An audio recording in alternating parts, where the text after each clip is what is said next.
Welcome back to the Six Pack Sports Talk. Today we got episode 26. We are covering the AFC South and the NFC South today. We've got the whole six-man panel here today. I've got BDT Athletics. I got Will Ford. I got Mike Robb. I got Dak Deal. And I got Jason's Ball Talk. Let's go ahead and just get right into it.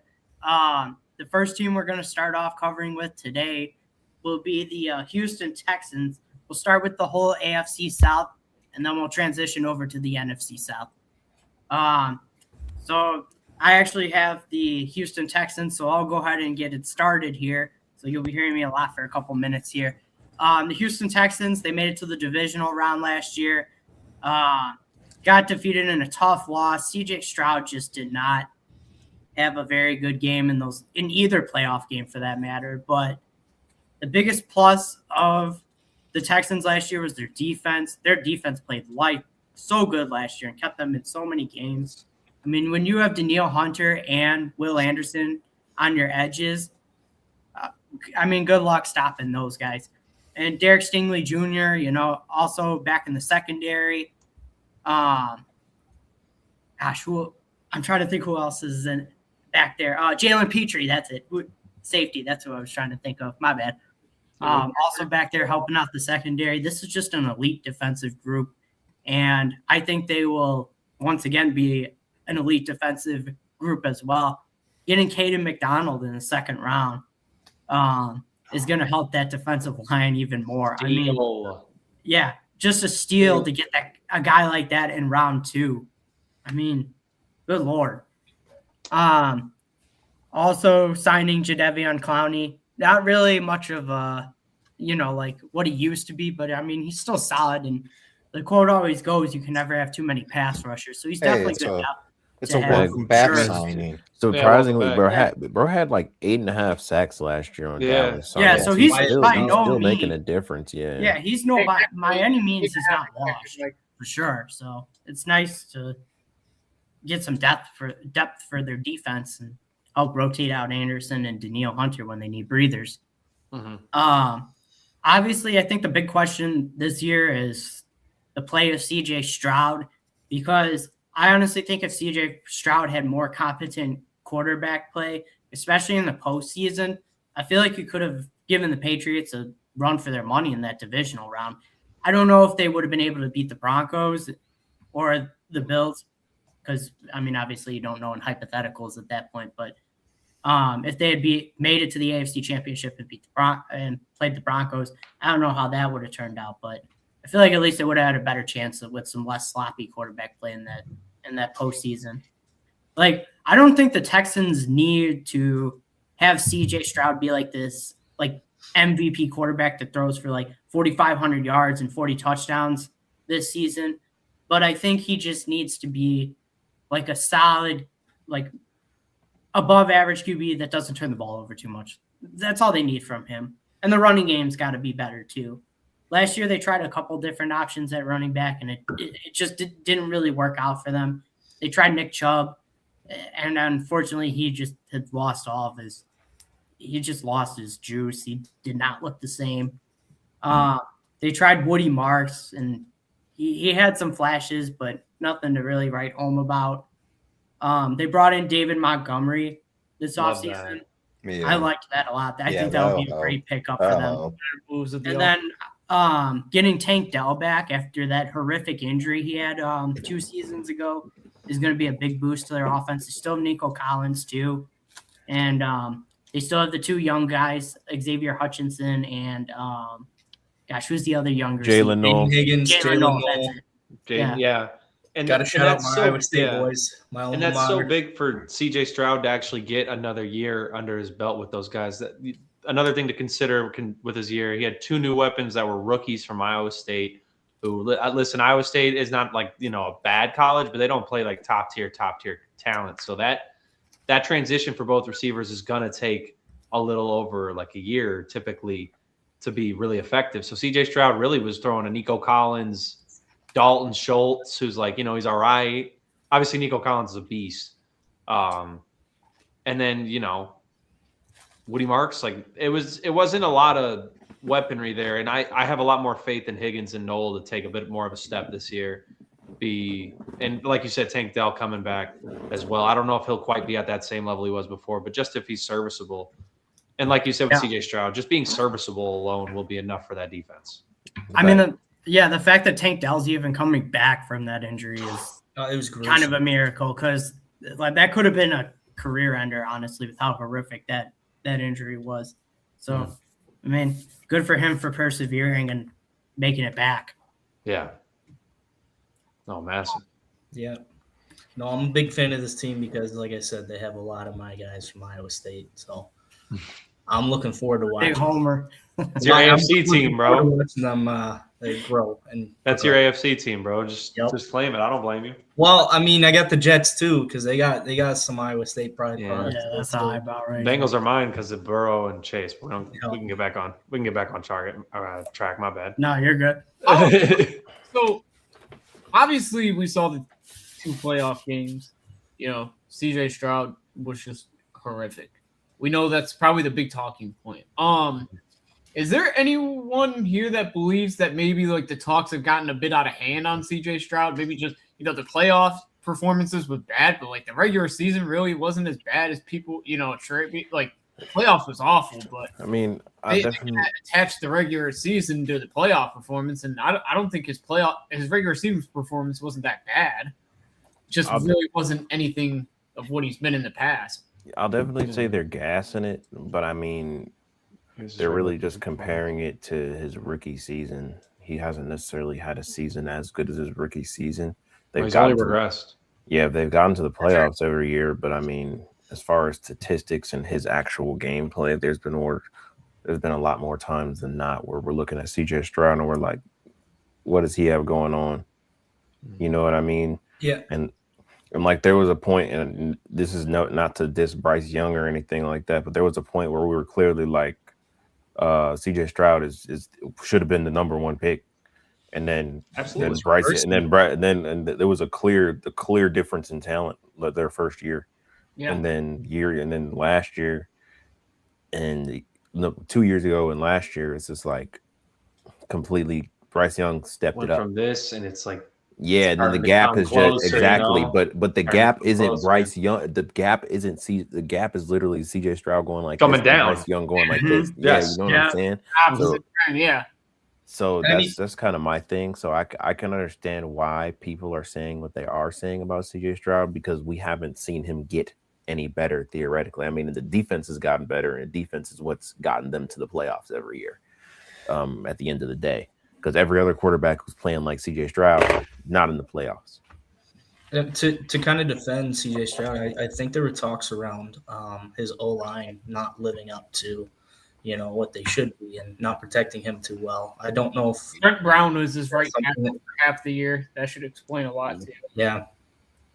So just a little defense on CJ Stroud, but at the same time, I mean, there are guys around the league who don't need an O-line to get it done. I mean, he showed us the talent in his freshman year, in his first year, and I'm at the point where I'm not huge on CJ Stroud. I don't think he's all that great. But some of the talks around him, I think, have just kind of gotten a little ridiculous. Like they've been blown out of proportion. Yeah, people don't even think he's a starter. Like some people don't even think he's a starter, and I just think I disagree with that. Yeah, I don't think he's like at that point yet. I understand he had 2 bad playoff games, but. I mean, I still don't think not like he's never been good in the playoffs before. He had been previously pretty solid in the playoffs. So that was, in fairness to him, it was an anomaly. And like you had brought up with the O-line, I mean, it definitely was struggling last year. I like the additions with Rutledge through the draft. Teller and Wyatt Teller and Braden Smith coming in as well. I think those are good additions overall. So hopefully that'll help fix that at least a little bit. I think it will. I mean, I will say I didn't even include CJ Stroud in my top 20 quarterback rankings. I don't think he made mine. Either. He's not in mine either. He was just outside, though. Yeah, he is. Yeah. I can't remember if he was on mine or not. But there's definitely not 32 quarterbacks that are better than CJ Stroud. No, absolutely not. He was like 22 or something for me. That's where he's definitely not like boss tier either. No. Like, a lot of people lost me with it. Not yet. When I hear because some people do say that, and it's like this guy's won 3 playoff games already. Just jump into year 4, like because he had a bad performance. Right. It That's happens. like when I hear people put him at like 28. Just imagine if Twitter was around when Peyton Manning was coming up. Oh my goodness, bro. Good Lord. So much noise. Good Lord. It would have gotten Makes me written glad I off deleted. so many times. I'm glad I dude. deleted that app. Oh man. Oh, I mean, that's do fair. we not remember how we ripped Jameis in 2019? Yeah. I mean, we definitely did. That's fair. I mean, well, some of us were cheering for it. I was cheering for it. I hate the Bucks, so we're gonna talk about it. No, don't worry. I'll be unbiased. That's in Houston. Defensively. Yeah, I was about to say let's talk about Top defense 5, there. easy. Top 3. Is there any weakness? I don't see a weakness. No. Let me jump into a specific really quick. Is Will Anderson the top? Is he the second best edge rusher in football? He's top 3 because you got to include Micah Parsons in that conversation when he's healthy. Coming off Yeah. ACL though. I understand. When he's healthy. Yeah, it is off pace. I don't know.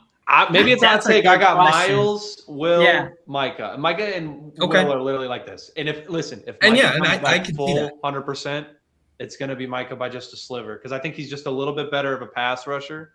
Even though Will Anderson's a better run defender, the fact that Micah just is, you saw it with the Packers. I mean, anyways, we're going a little off, but I just think Will Anderson is just such a difference maker. That draft for them, CJ Stroud and Will Anderson in that top 3 has just been such a franchise changer. Yeah, such a good it's move been to ridiculous. go up and get him. I mean, It's pull been such up a good move. that defensive depth chart again real quick. Oh, I got you. I just want to take a look and see if there's one player that I can name that it's like that's the clear weakness. Like maybe you could say Kalen Bullock. Yeah, because he's not a very good tackler, but I thought Kalen Bullock had a good year in coverage. no, he had a great year. It's He had a just good that- one, but I thought in he- terms of the having a weakness, I feel like that is Right. one spot that you could see. Yeah. And I with mean, the I wouldn't- Needing some help. I want to Well, knock on their I don't know. There's just everything in their defense I like. It's hard for me to really be That's like, what I'm saying. Like, there's I don't know about this certain spot or whatnot, but right. Well, Bullock's It's- like similar to like Genesis Smith, where we talked about Genesis Smith in the draft Yeah. this year, where he's just not really a tackler, but the coverage is there. Yeah. Bullock doesn't have to be a tackler in this defense. No, not at all. He does not. So he's absolutely fantastic with Run what game's he- not getting past the front 7. So. Exactly. So he just needs to be able to do his job, which that's all, that's what he was good at. And now the tackling's starting to come along. So he's just been a fantastic player for him. And yeah, the defense, I mean, Kamari Lassiter is arguably the best cornerback 2 in football. Yeah. He's up there. Derek Stingley Jr. Derek Stingley Jr. is a top 5 number 1 in football, in my opinion. Yeah. And I mean, drafting Kamari Ramsey, I think that dart throw is underrated because of the form he's shown previously. They tried to play him at nickel last year, USC did, and just He's not his position. He's a safety, and that's where And he they should be. can, they signed an exciting white too. They got Reed Blankenship. Yes, they did. Yeah, they stole him from the Eagles, and I think that's a pretty good signing there too. I think that's a you solid got signing, packages yeah. you can use in the second. Yeah, I was gonna say, I mean, guys. you have to say out of anything, I'd be less worried about their safety room. Maybe Right. a little more worried about the linebacker room, just because maybe the depth. I'd agree with that. I can see that. Maybe a little, if El Shair goes down or Henry. Or I love Shair. Because I think he's a great linebacker. I will say, even though he's a 7th rounder from Indiana, Aiden Fisher, I think that's he's who I have my eye on. got a solid enough floor that I think he could step in. That's who I had my eye on. If Mhm. injuries happen, I think he can Right. step in and. So I think Wade Woodaz is more of a project. Not sure if he's necessarily going to be ready right away. The depth of this D line is like Mario Edwards Jr. is still on this team. That's Raiders legend. Yeah, Jeez. Sheldon Rankins ain't too bad either. Yeah, I mean, Let's Tommy good told luck, you. Ryan. Yeah. I mean, good luck running the Look or at just doing any kind of offense against that team. Good luck. What's up, Will? Get predictions. to score some points. Oh, yeah. in that I'm round gonna and pull build that up. I'm an idiot. the Yeah, shut up. Raiders. I think I really like D'Amico Ryans too. He's really like turned Oh yeah, that team around from where they were a couple of years ago. he's a top 5 head coach in football. I think, even if it's the back half, I think he's earned it at this point. I What do you guys feel like? He's got to find a good OC to put everything Right. together. That's the only thing. Yeah, but it's hard when you're a defensive-minded coach because when you do get a good OC, they stick around for like 2 years and then they go to be a head coach because somebody hires them. So that's the hard thing when you're a defensive-minded coach. That's fair point. All right, we're doing over-unders now? Yeah. Did you have something to say? Oh, yeah. If you wanted to keep going, I'm sorry. I didn't mean to cut you off. My apologies. I mean, yeah, I was going to say, what do you got, Will? No, I thought Dylan had something. No, I was about to make my pick because he pulled up the over-under. I think this team will win the AFC South, so give me the over. I think their floor would be like I think 13 wins. Ooh. Or I'm sorry, no way. I'm sorry. Ceiling you meant. Sorry, I was like, holy shit. I was like, You are whoa. high. Dylan had him going undefeated. Yeah. Yeah, I was like, they're the best my team. floor is 85. No, I'm just kidding. Fuck, no. Sorry, my ceiling would be 13 wins, and my floor I think would be 9. So I got them for 12. I think they go 12-5. Okay. So it helps that they get to play the Titans and 9.5 is low to me. And the Colts. That's kind of what I was thinking. I was like, I thought it was going to be like 10. I thought that's pretty low. That seems pretty low to me as well. Let me spit a little logic here. Last year, how many games did CJ Stroud miss? Davis Mills started, 4 or 5 games, I believe? At least a couple. I think 4. And they won, 10 games? They were 10-7 or 11-6, I think. Yeah, it was 10 or 11 games they won. So with an even better defense this year, a way better running game. Well, you hope a way better running game. We don't know if it's going. Yeah. But I mean, right, so my bad. Let me know where I missed. I mean, Dylan, I think Nick Chubb versus David Montgomery. I think David Montgomery is definitely These were the only 2 I heard. My bad. I'm over it. Put me on the over. I'm over too. Yeah, okay. It's just 9.5 doesn't make sense to me. Not at It all. seems low. I almost feel like it's low. Oh, Jack and Will. Over. I have them 12-5. I'll be Okay, bet. Yeah, I'll be curious. I'm gonna agree. I don't with know if they'll win the division though because I like Jacksonville. Yeah, I was gonna say. I feel like this is an open division. Yeah, to be honest, but yeah, we'll talk about Well, that it's 2 shortly. between it. I feel like the AFC South is always like a division that's up for grabs. Yeah, for Yeah. sure. It's not like one of those Well, that's divisions where you just Tennessee. have that true dominant team in it every year. They For get sure. funky. They get groovy over there. All right, so what team is next, gentlemen? Let's I take think a it's little the look-see do. Colts. It's the We got Indianapolis. Indianapolis. All right, so that is you, Icky. Mr. Or Ford. the our Pat McAfee fan covering the Oh my Dolphins. Let's God, hear I it. forgot Pat's That's boy why you Will. Why Yeah, are you he's just gotta now putting that represent. together, Jason? I did. Come on, man. I did. Yeah. Why? I said You knew Jason. it. Come on, dude. I just know why he picked Come him. on, Ethan. Are you really surprised that it took him this long to put it together? That's fair. No, Yeah, I shouldn't be. Honestly, I thought he picked him because he was going to push Daniel Jones prop. Oh, well, that's part of it. Well, he That's hasn't certainly part talked of it. yet, so maybe. He's Yeah. waiting let's for the give him a class chance. to My get bad. quiet. Look at the teacher. Yeah, look, he's like, All right, yeah, let us be He quiet. said, "Oh wait." Sorry. my Sorry. sincerest apologies, sir. You know, Yeah. you do this. Shh. No, we don't need to do that. Oh, look, he said, "Oh, All right, wait." yeah. To respond to the allegations, yes, I do watch the Pat McAfee show. Yes, I do like his show. Everybody gives me shit for it. I don't know why. It's a good show. It's fun to watch. I really enjoy it. I just It's not Not get shit that. for it. So, bad.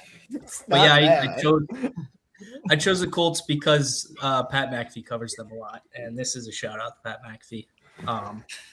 Hopefully I he hears think it, the bro. Colts had a really confusing season last year. Obviously, you had the injury to Daniel Jones. You had Jonathan Taylor, who looked like he was going to break rushing records last year, and then Daniel Jones goes down and everything goes south. The defense was always solid last year. Not good, not bad. I mean, they, had their moments. They have pieces that I like. They have pieces that I don't like. Hopefully, I don't know about the reports. Hopefully, Daniel Jones is going to start at the beginning of the year. Does anybody know if they've heard anything about that? To be honest, I haven't looked into the Colts Let me at take a little. all. I heard Besides Daniel Jonathan Jones is Taylor could use more. on track to start week 1. That's what I've heard. Yep, expected to be ready for week 1. Yeah. Okay, hell yeah. He's So fully cleared to practice without limitations. That's I good. believe if Daniel Jones is healthy to start week 1 and continues to stay healthy throughout the year, I feel like we're going to see a big season again out of Jonathan Taylor, and that offense is going to work semi to what it was with Daniel Jones at the helm. I mean, obviously they lost Michael Pittman, and they signed Alec Pierce as their wide receiver 1, which I think is okay. So at best. I don't think he's a true wide receiver 1. He did put up some numbers like a wide receiver 1 last year, just because he was that consistent deep threat over the top guy, just coming down with the long balls. So Yeah, I directly contest that he had wide receiver 1 numbers. I agree, he had the numbers, but No. I said I contest that. He's saying he 44 didn't. catches. 44 catches and 1,003 yards is not wide receiver 1 numbers. He's saying that That's I think he was trying to say that WR. he was signed to be the number 1, and he's saying that he doesn't know if he can actually be. Oh, my bad. yeah, I'm You're kind okay. of questioning his ability to be a wide receiver 1. I may Gotcha. Me have too. misspoke Okay. there. I and agree said that that. he had wide receiver 1 numbers. I mean, he had 1,000 yards is a good season for a wide Yeah, receiver. that's solid. Well, But 44 catches, I definitely agree with you. I think Yeah, the man. idea That of just proves what his value is, though. I mean, he's just a deep threat. That's basically all it is. I think the idea of Alec Pierce is better than what it actually is on the field. I agree. I'll be the only Alec, because I'm going to be honest with you guys. In general, I agree with you. I'll try to make it quick so I can kick it back to you for the rest of the team breakdown. Well, Alec Pierce, I think this past year showed a lot more route running and prowess and the ability to kind of break off the press than he ever has before. So I don't want to, like I said, I agree with you guys. I don't know if he's going to be a number 1, but I've been wrong about him how many times now. I'm gonna let him cook, see if they can get something going with him. But I agree with you guys in general. It's something that we have to see to believe, really. Right. I mean, that's pretty much all it is. But then just talking about Josh Downs, Ashton Doolin, solid number 2, number 3 guys. I especially like Josh Downs. I think he can play a big role in this offense. The O-line they had a shaky year, I think, in 24, and then in 25 they were again one of the best units, as I feel like they should be. With Quentin Nelson leading the charge there.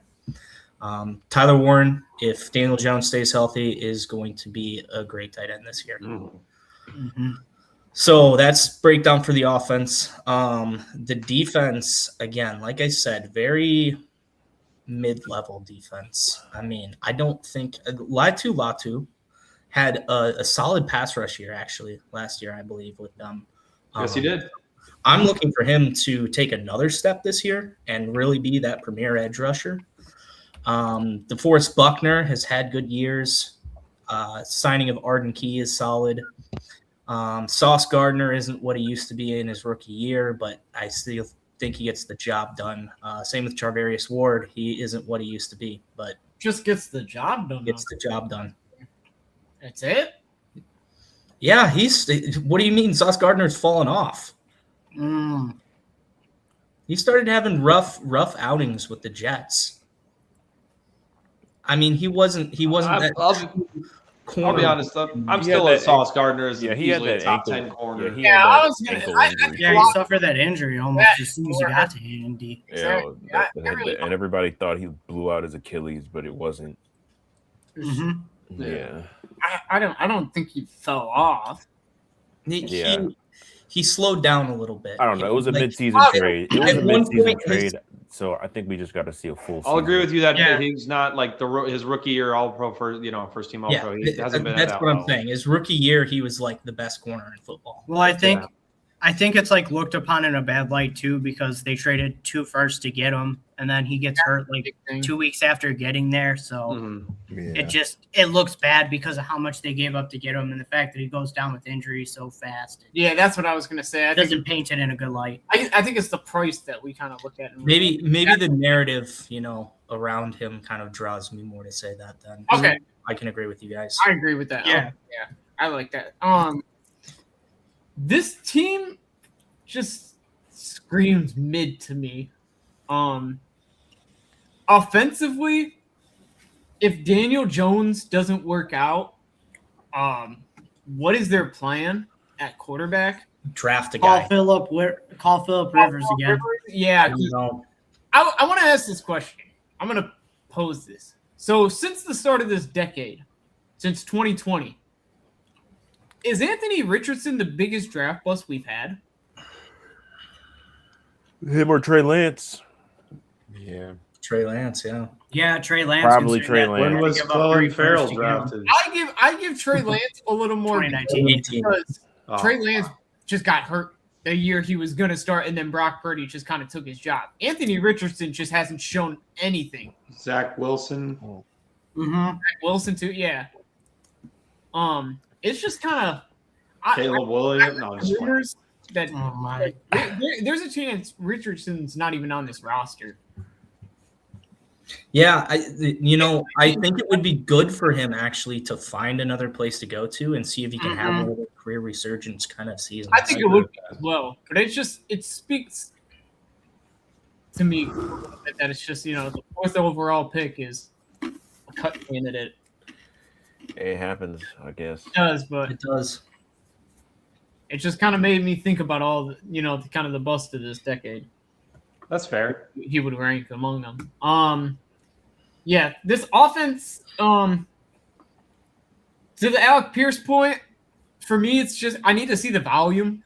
He's never had the volume, so Just big play guy. That's all it is. Yeah, but he's always getting been. 20, 28. like I said, I think $million. the idea of Alec Pierce is better than what we see on the field. Like you think of a 6'4" guy that's a deep threat, that's pretty fast, and like he said, he polished up his route running more this season. So you think he could be a good receiver at all 3 levels of the field. But I don't know if I see it.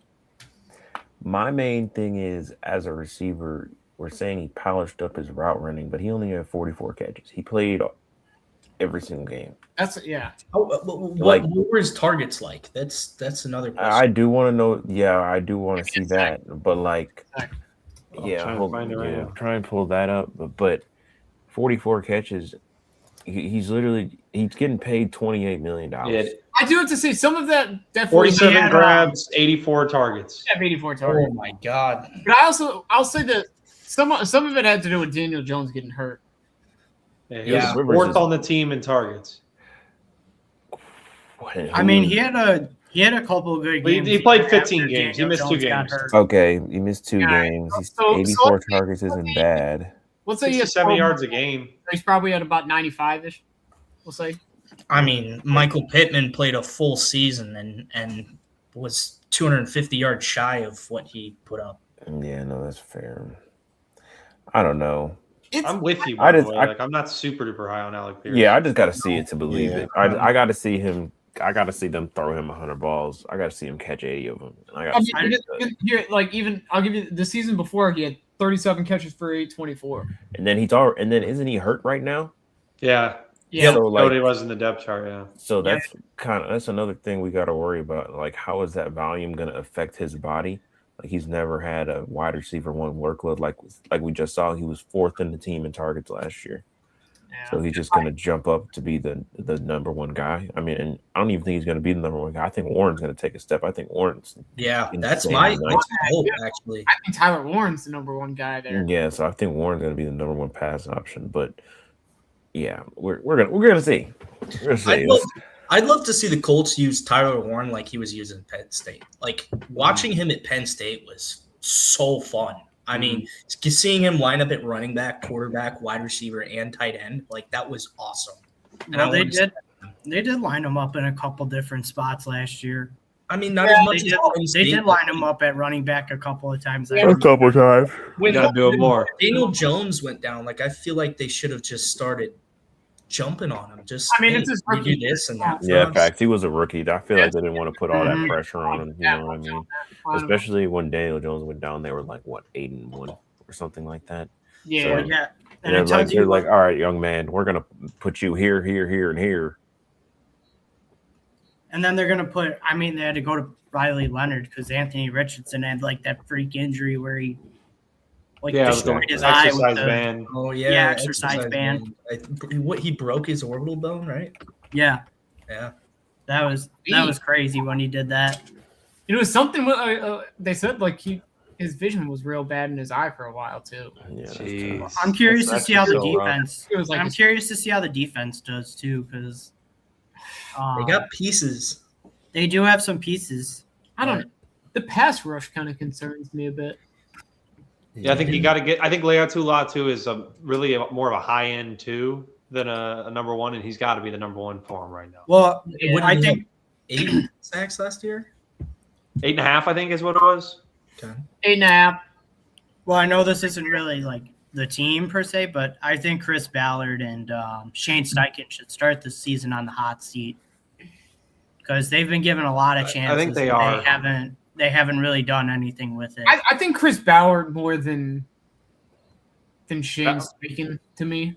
Well, my guess is if the GM goes, the coach is probably going to. Mhm. They don't usually keep. Like I like Shane Steichen as a head coach. I don't think he's bad or anything. I think he's kind of been dealt an unfortunate hand in Indy. I mean, is it the GM making those moves, getting rid of all their picks, or Yeah, I mean, he's the one that traded for Sauce. I think 2 for DeForest Buckner too, but DeForest Buckner's been pretty good. this So. team. Like Chris Ballard is clearly the guy in charge. I don't think Shane Steichen's putting much input on the roster. Yeah. yeah, I agree. Especially for Ballard's been there for a while. Yeah. Don't forget. I think not to. I'll back Ballard a little bit right here. I think his draft class this year was actually like underratedly really good. I mean, CJ Allen, AJ no Halsey. no first rounder. They get CJ Allen, who was a first round talent. AJ Halsey, who was a top 50 talent for me, borderline.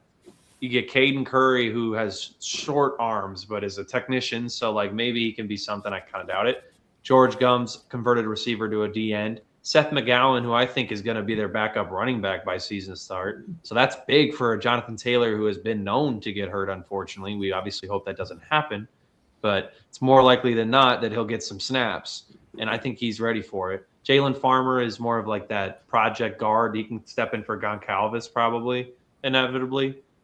I will say the one, Deion Burks, I am high on him, but he's just got to play slot, and that's kind of where Josh Downs is at, so he's kind of clogged up. I don't know if how much of an impact he'll make, unfortunately, but I think he's a good player overall. So I thought the draft, I mean, I gave the Colts an A. So I thought they nailed the draft, especially with their lack of first rounder, and they still got a first round talent, still got a second round talent. I thought they killed it. But overall, that was a departure from previous draft classes. I'm fine with the draft class this year. My big thing with Indy is just not fixing. Chris Ballard just hasn't fixed that quarterback position in how long, and it just seems like he's had such an unwillingness, to really take a swing.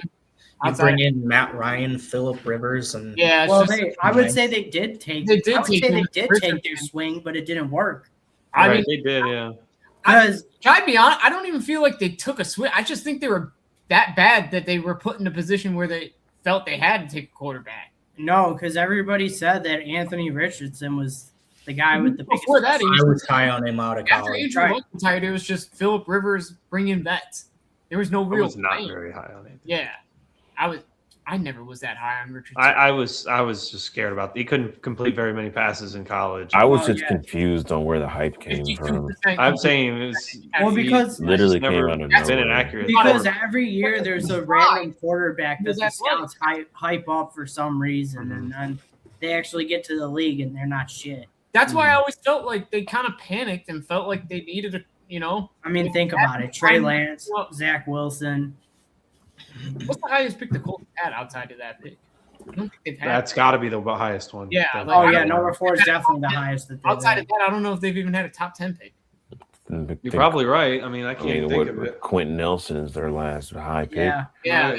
Yeah, that's kind of that's where I was at with it. Like, I think they just kind of, you know, they were in a position where they felt they had to, and the guy that they took, they swung and missed on, and now they're kind of panicking because they have a roster that's good enough to, you know, compete for a division title, but they haven't found a quarterback to really get them. Showed it by I think they were undefeated through their first like 7 games. Yeah, when Daniel Jones, you know, was viable.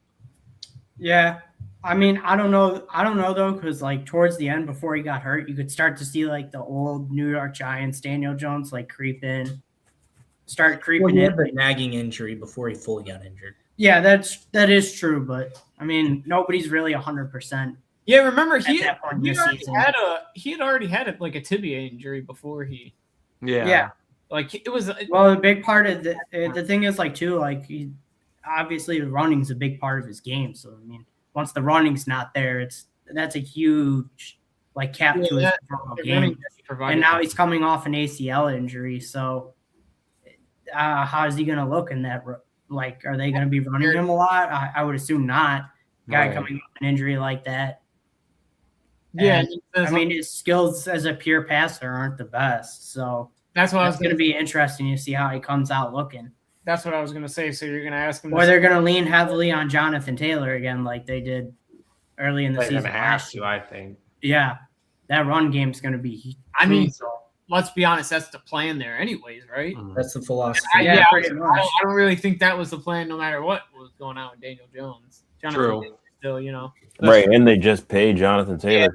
Yeah, they did just give him that, but they gave Daniel Jones a bunch of money too. Like, yeah, that is also true. I mean, they probably got him at a little bit of a discount because coming off the ACL injury, but still, I mean, they had to cough up some coin to keep him. Yeah, because I mean, if they didn't keep him, I mean, they really would have had no options. You're gonna start Riley Leonard again. You obviously don't think anything's Anthony Richardson. So yeah, that's what I was gonna say. So like, if you're the Colts and you start you know, let's say they start the season, you know, 2-6. Do you just commit to the tank at that point? Like, do you kind of understand? Like, I would say no, because you don't even have your first round pick. That's the Jets. Yeah, that's the problem. Like, they're just so stuck. And You try and work with what you got for Daniel Jones a year or two. You got to compete this year. No, he's not signed this season. Yeah, because I mean, if you don't compete this year, then people are losing jobs, and then with a new regime, you know, they like to bring in their own players, so you don't know who stays and who goes. And right. Yeah. All right. It's such a questionable year in Indy. Yeah, I agree. A lot of question marks going into the season for Indy for sure. Speaking of that, yeah, let's move it forward. Let's do the predictions. I'll be honest, I'm under. I think I'm under too. I'm comfortably under. I think 8 and 9. I got him at I had him at 5 wins on TikTok. I think I'm at like 5 or 6 wins for this team. One of the most confusing teams in the league this year to me. Yeah, I'm going under as well. I think probably 7 or 6, and depending on how Daniel Jones can play, because if he can't perform as he was showing out before he got hurt or gets hurt again, Riley Leonard as your backup, or as we were talking about, Anthony Richardson Sr., not looking good. Yeah. So, and that's if Daniel Jones plays how he was before the injury. We don't know how much that's going to affect his game. I'm going to be on the exact same wavelength as Jack here. And Jason's, like Jason said earlier, I think the Colts roster is just a bunch of mid-pack at the end of the day. Jonathan Taylor is one of the best running backs in the league, but having to rely on Alec Pierce to be the wide receiver 1. Yeah, that's we'll see. Yeah, and then he's hurt. He has I think it's his back. I just don't know. Yeah, I think it was his back. Yeah, I just don't know how that workload's going to affect him. So anybody I see with a back injury, I'm just automatically. Yeah, exactly. Yeah, that's back injuries are always red flags. So I got to go the under. To me. All right, Will. Yeah, I get a range of 6 to 10 wins. So I'm gonna go under 2. I think they're gonna hit 8. I think That's what I said. I said 8 and 9. 8 I wins. respect that. Yeah, I could definitely see I, that. I really question their defense, to be honest. That's where I just feel like No, I agree. They've All right. got it done in the past. it's just They've had games. this year. That's Jason's. my big concern. Duval. Yeah. Oh, Oh. Duval. So we're all Jags fans, right? Yeah. No. Yeah. No. We all watch AEW on Wednesdays in support of Shad Khan. My bad. Oh my God. All of a sudden,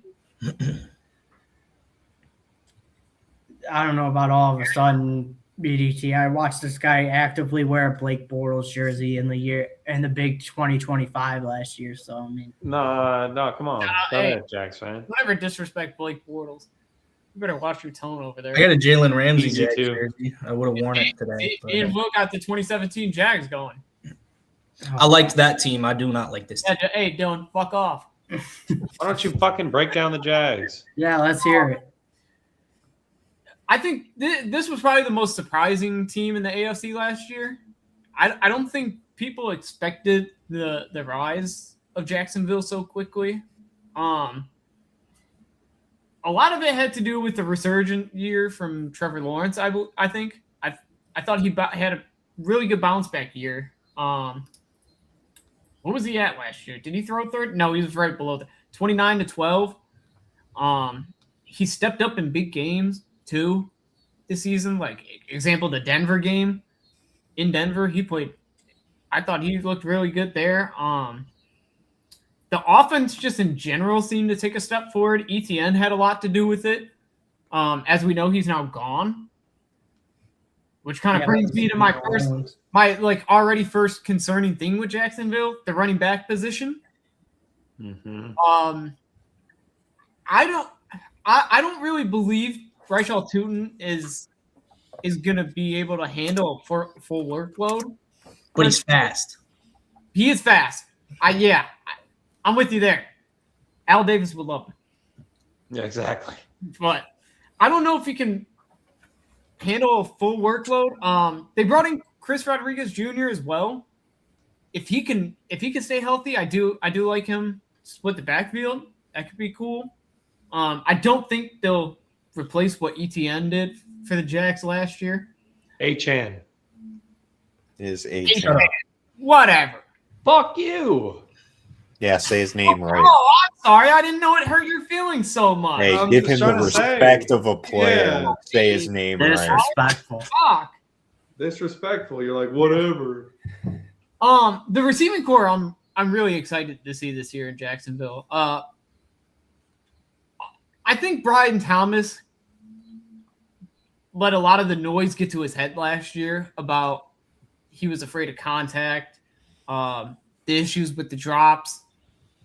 I think a lot of that kind of got to his head. He started to show more production towards the end of the season. Maybe he could build something off that.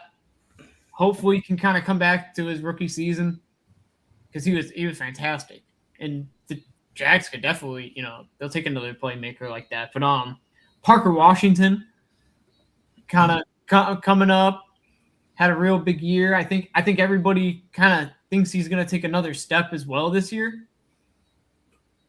Could be, but the question for me is Travis Hunter going to be a full-time receiver? Is he going to play corner? Like what are they doing with Travis Hunter?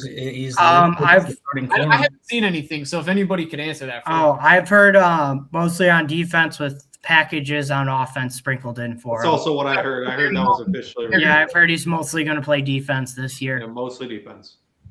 I wonder if that has anything to do with you guys remember when they made that trade last year, when they traded Tyson Campbell last year for Greg Newsome? Yeah, and Greg Newsome ended up not being very good with them. Mm-hmm. Kind of he struggled a lot. I wonder if maybe they saw the replacement as Travis Hunter for Greg Newsome. I think they're a little similar in size. I think Travis Hunter is a little more bulky and he bulked up this offseason. Yeah, he did bulk up a lot. I did see. So I think he's a lot, just beefy, bulkier. That will be kind of interesting. I'm just interested on Travis Hunter's role. The defense just overall. I mean, we know this pass rush is strong. They're going to get to the quarterback. I think where we start to have questions this year is maybe the secondary. Okay, Maybe. I can see that. I mean, there's question marks around the secondary. I think they have the talent, though. I think they have the talent as well. I'm just more so the cornerback position. Who's going to be starting? That's where I don't really know who's. I think if you're Jacksonville this year, you need to make a decision on whether Travis Hunter is going to be a full-time offense or full-time defense. Yeah, that's kind of where I'm at. Like, because if you're going to have Travis Hunter still having packages on offense, he's obviously not going to play every snap at corner. So, how many corners are you going to have on the roster that are, maybe starting level? I think that question mark poses challenges for how it all works out. I mean, in my opinion, if you drafted Travis Hunter because he's a two-way player, I think you should have drafted Travis Hunter with the idea of what position you want him to play. I don't think they should have done it this way. I think it just causes too much challenges.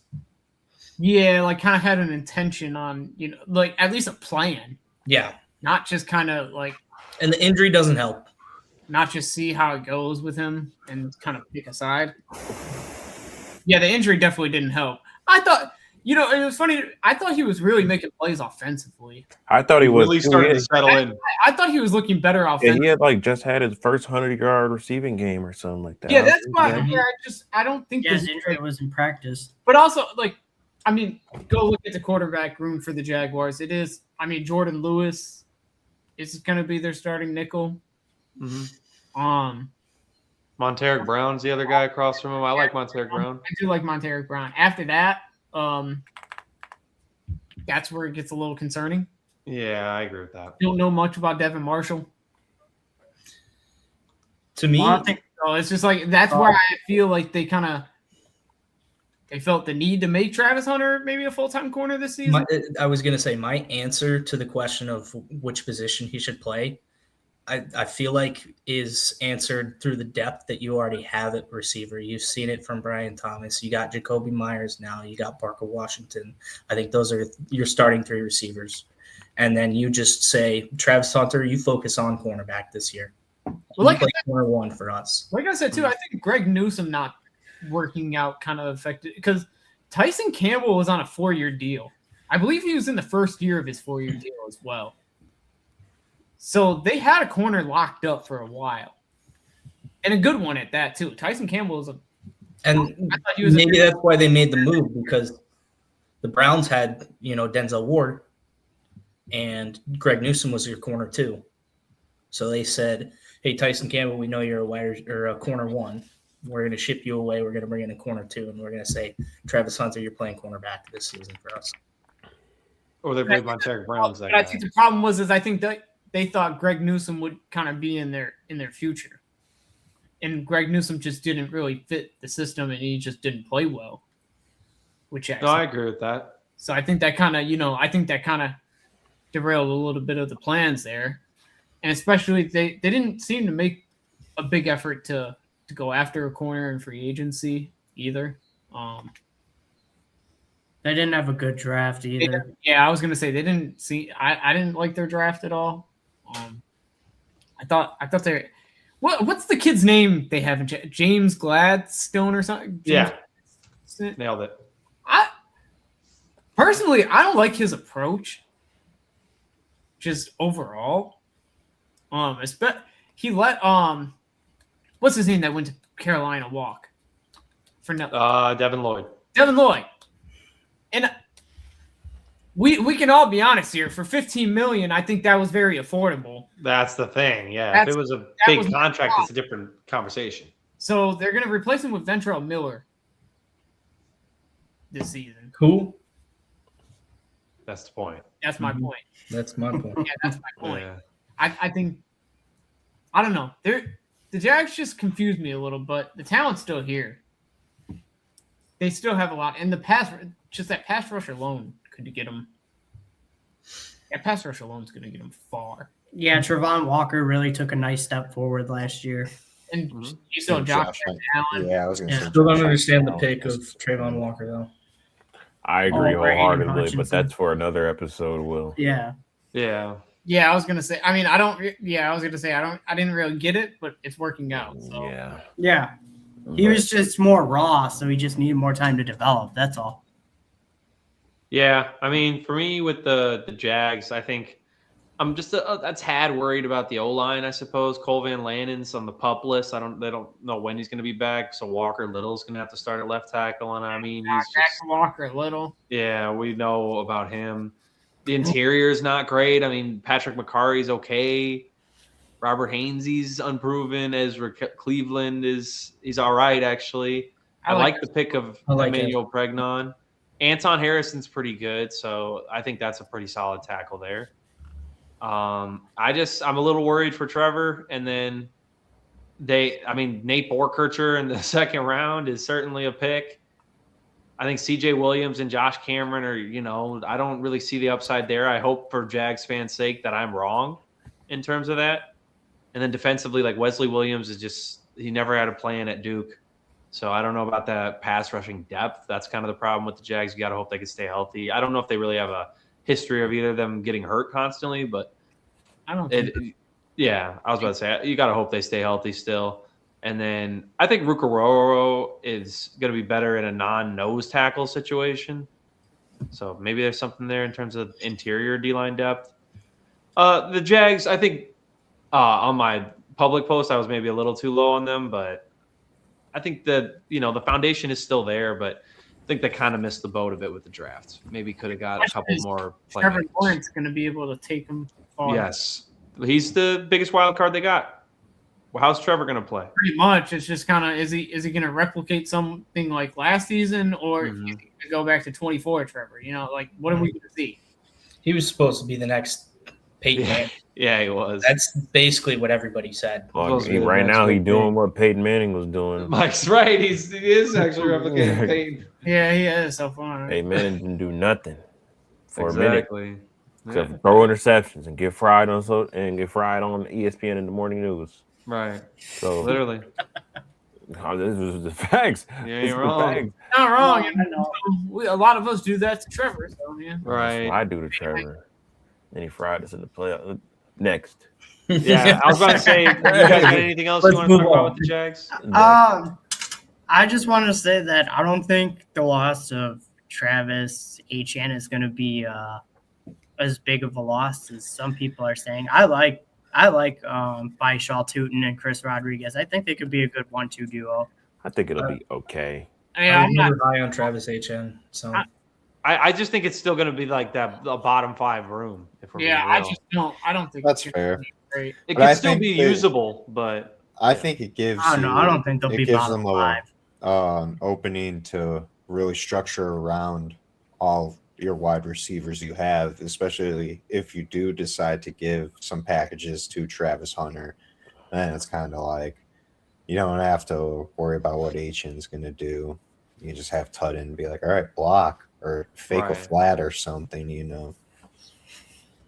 as you have. I want him to have more confidence in his ability to carry the football because he did only fumble one time this year, so there wasn't a problem.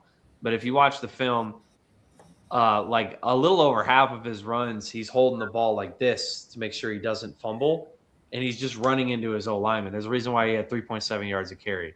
He still had some big runs when he had trusted his ability and bounced, used what made him an interesting running back prospect. But I think he got in his own head, or something got in his own head about the fumbles. I mean, like I said, only fumbled once, so it's not like it was a big problem or anything. Just have a little more confidence and do what you do. Really open up in that running game, and I think he could really take a step if he does that. So I understand where the Jags fans are coming from, where they say that. It's just I didn't really see it last year, so I got to see that. Personally, I just don't see it with Tootin especially if he's going to get, a bulk of the workload. Right. I mean, I don't disagree with that. Yeah. All right. Yeah, I All think, right. and they still have a great pass rushing duo too, with Yes, they Javon do. Walker and Josh Hines Allen. I feel like we didn't talk really enough about Josh Hines Allen. He's definitely one of the better Yeah. edge rushers in the league. Top 10, I think. Back half of the top Yeah. 10. Yeah, he's in there. I forgot to He's mention Foyce, by the way. Shout out Foyce. Foyce Oluokun, yeah. He's a Yeah. beast. Oh, Big fan there. yeah, I love that guy. Maybe they think he can replicate a little of what Devin Lloyd did. I mean, I mean, he did. has- He was has- the green dot guy. Yeah, That's he's- what I'm saying. I think maybe they just see him as He led the league in tackles at For one being point. real, he was a big reason for Devin Lloyd. So the Panthers are really going to need. We'll get to the Panthers later. They're going to Yeah. need their linebacker to step up. All right. All right. Predictions On to time. All right. Tennessee. Oh, Yeah. over unders. what do they Come on, say? Mike, lock Let's in. see. 9.5. For me, Oh, I am under that, unfortunately. Under. I'm going Mike, over. we're over, right? That's what I was about to say. You guys are over. Yeah. Bottom Jason three and Mike are are over. I'm actually over too. I say 10 and 7. Oh, That's 4 literally what people I'm are thinking. over. That's Me what and Will are under. Thinking 10 and Under. 7. 10 and Wow, 7. this is 11 a first and split. I like it. The wild card team. Yeah, Yeah, where I we think- we picked the same on everything. I think Got them this winning is like 8 yeah. or, I 8 agree. or I 7 think or they're 8 10 games, in and my 7. opinion. I think Trevor under Well, I being think in you're year wrong. 2. I think Trevor being in Yeah. year 2 of Liam Cohen's I'm system. with whatever Mike say today. I think First maybe place their schedule. floor. Their floor. I, would Mike, probably I be like seven. Liam Cohen as a offensive minded coach. I think I do he'll- too. I do think too, he'll to be cook fair. with another year of Trevor. In I his can system. see their. Liam Cohen, I hear that. super fun Here's coach. where we're at. I like him a lot. It's a little corny, but Yeah, watching Jags games Yeah. are definitely fun. All right. Always oh, I didn't even see the overs in Mike, the I said- Yeah, I you said- kind of You skimmed through it cruised out so of that so quick. fast. Oh, what the heck? Wasn't that fast? Yeah. All right, there we go. All right. Go work, Alright. Ethan. Yeah, I think their ceiling they can win the Go ahead. division. I'd say the floor is probably like 7 wins. So 10 and 7's perfect right there. Jacksonville strikes me as a team that could just implode on themselves and win like 5 or 6 games. A lot of boomer They bust could. potential. I Yeah, agree with yeah. Jason. Jacksonville, they're very Yeah. volatile. Yeah, I I think they have a huge floor and ceiling in They my have opinion. definitely Yeah. some of that, like they're gonna shit themselves. All right. All right. All right. Who's in I'm charge? doing the Titans. I'm The going to be breaking Tennessee down Titans. 2 teams. You know, Tighten I'm going up. to be doing them later, Carolina. But we're going to be doing the Titans first You're here. doing the Falcons too, you said? I don't like you. I Anyways, gotta go. let's go. Beanie ass. Tennessee Titans, tighten up.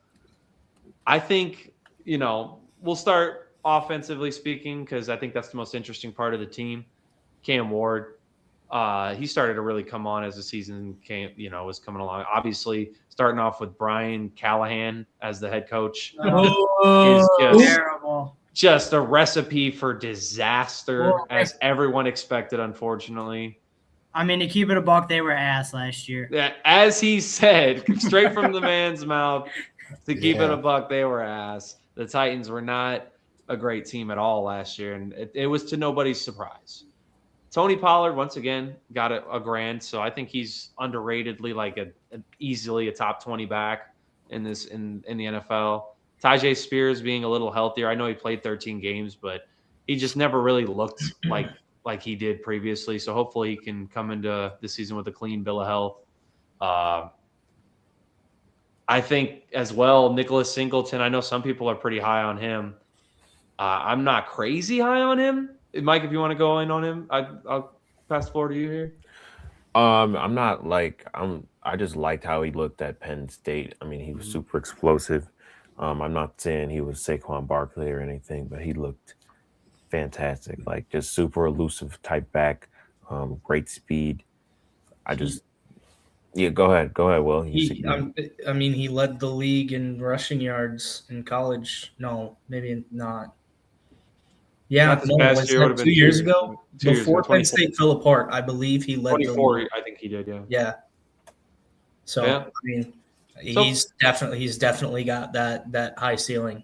Yeah. I mean, he has the ability to catch out of the field. I just feel like watching some of his film in Penn State, he had a bit of a vision problem. I mean, I didn't watch every Penn State game, so I'm not a huge college guy, but I definitely noticed sometimes he runs into his lineman or just misses open holes, and it's like, come on. But I think if he gets behind, Tony Pollard, ninth veteran guy, sees gets the NFL treatment, NFL development, I think he could turn into something solid. I'm not saying he's gonna be Saquon Barkley, but he could definitely be something solid. Right. All right. I can get behind that, truthfully. I think that's definitely possible, especially if he can recapture that 24 form. Receiver-wise, I think this is where I'm kind of maybe the highest on Tennessee that out of the group. I could be wrong, but I think you're wrong. I am. Carnell Tate is I think he's that number one that Tennessee's been looking for. I mean, it's easy to get outshone when you're playing next to Jeremiah Smith, but he is that dude and a half. I think as long as he's not Maserati Marv 2.0. Exactly. You hope not for that. I think he's got a little better ball skills. Maybe not a better overall receiver coming out like Marv was, because obviously Marvin Harrison was like everyone considered him generational coming out. But I think Carnell Tate's got better ball skills in the air and is a little bit better of a winner out on the outside. And that's what Tennessee needs, because Calvin Ridley is a solid Z. He can work the middle. He's a veteran. He doesn't have the greatest hands. Some games he can catch everything. Some games he's not catching a flu. It's tough. Wan'Dale Robinson is a proven slot receiver. He's gone over 1K in at least one season. I think maybe twice. I think he's going to be that safety blanket for Cam Ward that he's been waiting for. Gunnar Helm, I think, is a candidate to maybe not break out, but be a solid fantasy player at a minimum, because I think he might be able to catch some of these touchdowns, catch like maybe 50, 60 passes, and just be an underrated addition. Offensive line-wise, not high on Dan Moore at all, but massive overpay. Exactly. That's kind of the issue there, so I'm not crazy high on that. I kind of hope in this next draft they take left tackle with their first pick, somebody who's hopefully ready to go, because I don't think the Titans are going to be anything crazy good. I think they're, not to spoil my prediction, but, in that maybe ceiling of like 9 wins, floor of like 4. Wow, 9 wins? Yeah, I think if I that's how high I am on the weaponry, bro. But anyways, I'll get into the defense a little bit as well. Robert Saleh coming in. You got JFM, Jeffrey Simmons, Jermaine Johnson, Keldrick Falk, Solomon Thomas, who's not great, but he's like an okay, what's the word? Platoon piece. They really overlooked the D-line. And then they paid Jeffrey Simmons too. They locked him up. Paid Alontae Taylor and Cordell Flott. Anthony Hill, I don't know if he's really ready for the big time, but he's got the athleticism for it. So linebackers, they can play into it. So I could be very wrong on him. And I mean, I could gush all day about Jeffrey Simmons. He's arguably the best defensive tackle in football. Thanks. And that's, it's hard to debate that. He does everything. Everything you ask him. Alontae Taylor is, I think, an underrated corner as well. I don't think enough people talk about him because he was playing in New Orleans. I'm high on Alontae Taylor. I think Cordell Flott's more of a Cordell slot. That's why that was his nickname. But if they got a plan for him, I think they do run a little more zone in that solid defense. So you don't really need to be like a big corner who can win on the press. And I just think the Titans have a good foundation going for them. I thought their draft was solid. I thought Falk, I wasn't crazy high on him, but I thought where they got him was decent. Anthony Hill, decent value, and then Pat Coogan and Fernando Carmona, I think they have a decent floor in terms of being like a platoon guy on the O-line, and they could maybe start one day. So I don't hate that at all from them. And overall, I just think the Titans are building well for the future. I don't know if it's this year they're going to be very good, but I think their future's looking a lot brighter. I think Cam Ward has an upside to be a top 10 quarterback in this league, and I think he's going to take a pretty good step this year. I don't know if he'll be a top 10 quarterback this year, but as I was gushing about Carnell Tate, I mean, the receiving core is solid as they come, in my opinion, and I think it's going to show out. So, I think the Titans are going to be a fun watch. I just want to point out, I don't think there's 32 quarterbacks better than Will Levis. So, I mean, he could. Are you serious? No, that's what he said in an interview. That's what he That's said. what he said. Yeah. No, There are more than 32 quarterbacks better than Will. There's a what who clip of said. him, like there's a clip of Said him that. falling Will down Levis at said that. training camp. Will said- Levis said that about himself? Of course he did. Yeah. Mayo Man himself. Of course Okay. he said that. Yep. Well, I can't even hold you. I thought that was you No, saying no, that. no. I was like, I just- get him out. Some I people just agree like, with get that. him out now. I just want to say little- I saw people agree with little that on humor Twitter. in there No because way. that's ridiculous. I did. Like Yeah. real people with That's the actually platform. insane. Insane work. Anyway, Yeah, he's thought so highly of. That's why they drafted Cam Ward, right? Yep. Yeah. Exactly. Sorry to go off topic, but No, you're that wasn't good. that. No, was I right. mean that's technically part of the Titans. So No, I think definitely. Levis. Somebody might buy in for a 7th rounder. We'll see. Yeah, I who don't think knows? so. And Browns? no, No, Browns maybe. he's done. I'm done with him. He's I would- Man, he's mean I think he's- potential. Somebody's got to trade with I him so don't he can think- get the memes. I don't think he's gonna. I don't think he'll ever be a starter again. But he'll probably. Jets be gotta a do it. backup. That'd If be great. Gino's No, garbage, they The got to Raiders, do it. if Kirk Cousins keeps trying to fight Max Crosby in practice, yeah. Cover He that said, when "What we the do the freaking AFC heck, West. man? You though, get bro. off me! You What the freaking heck, man? get off me, you fricker!" Dude. Too funny. All right. Yeah, you I guys really don't have too much. I mean, I I kind don't of really touched have- everything. I Yeah, agree. I would just like to say that I actually liked the hiring of Robert Saleh. I think loved it. I think he'll be a great coach for that team, and he always knows how to like really craft a defense into something you don't look forward to facing on Sundays. And I think even though like he was such a joke last year, I think Dable coming in and being the OC I for was Tampa about to Bay say is going to be pretty good for him. big. Now that think he's he's a out great of like OC. the coaching, now I think he's like out of the coaching spot and back into like an offensive coordinator role. I think he can really help Cam Ward cook this year. what wasn't there a thing about their They're whole on the coaching up and staff up. being bald too? Yep, exactly. Oh, bald. They're all bald. They're on the up and up. I'm telling you, the Titans have a real potential to, be one of those teams that are not bottom 5 anymore, and they're more so bottom 10. I mean, I still think they're like a year or two, I agree. a year or two away, but they're definitely going in the right direction, and they're definitely like going about it the right way. I totally agree. I agree with that as well. I just don't. I don't think the progression maybe will show in the win column this year. Mm-hmm. Maybe just 'cause I think the AFC is going to be pretty strong, personally. You want to see flashes, you want to see those. Why are you shaking your head over there, Ethan? I think the NFC is definitely still going to be better than the damn AFC. I didn't say it was going to be You better. said it's going to be strong. It's just going to look weak in comparison. Yeah, we'll see. That's my take. We'll see, because I don't necessarily agree with that. All right. I don't agree with that, brother. Clown ass. All right, my bad. Continue. I didn't need to go ahead. The big concerning thing I still have is the offensive line. Yes. Dan Moore isn't good to me. So Not for the money he makes.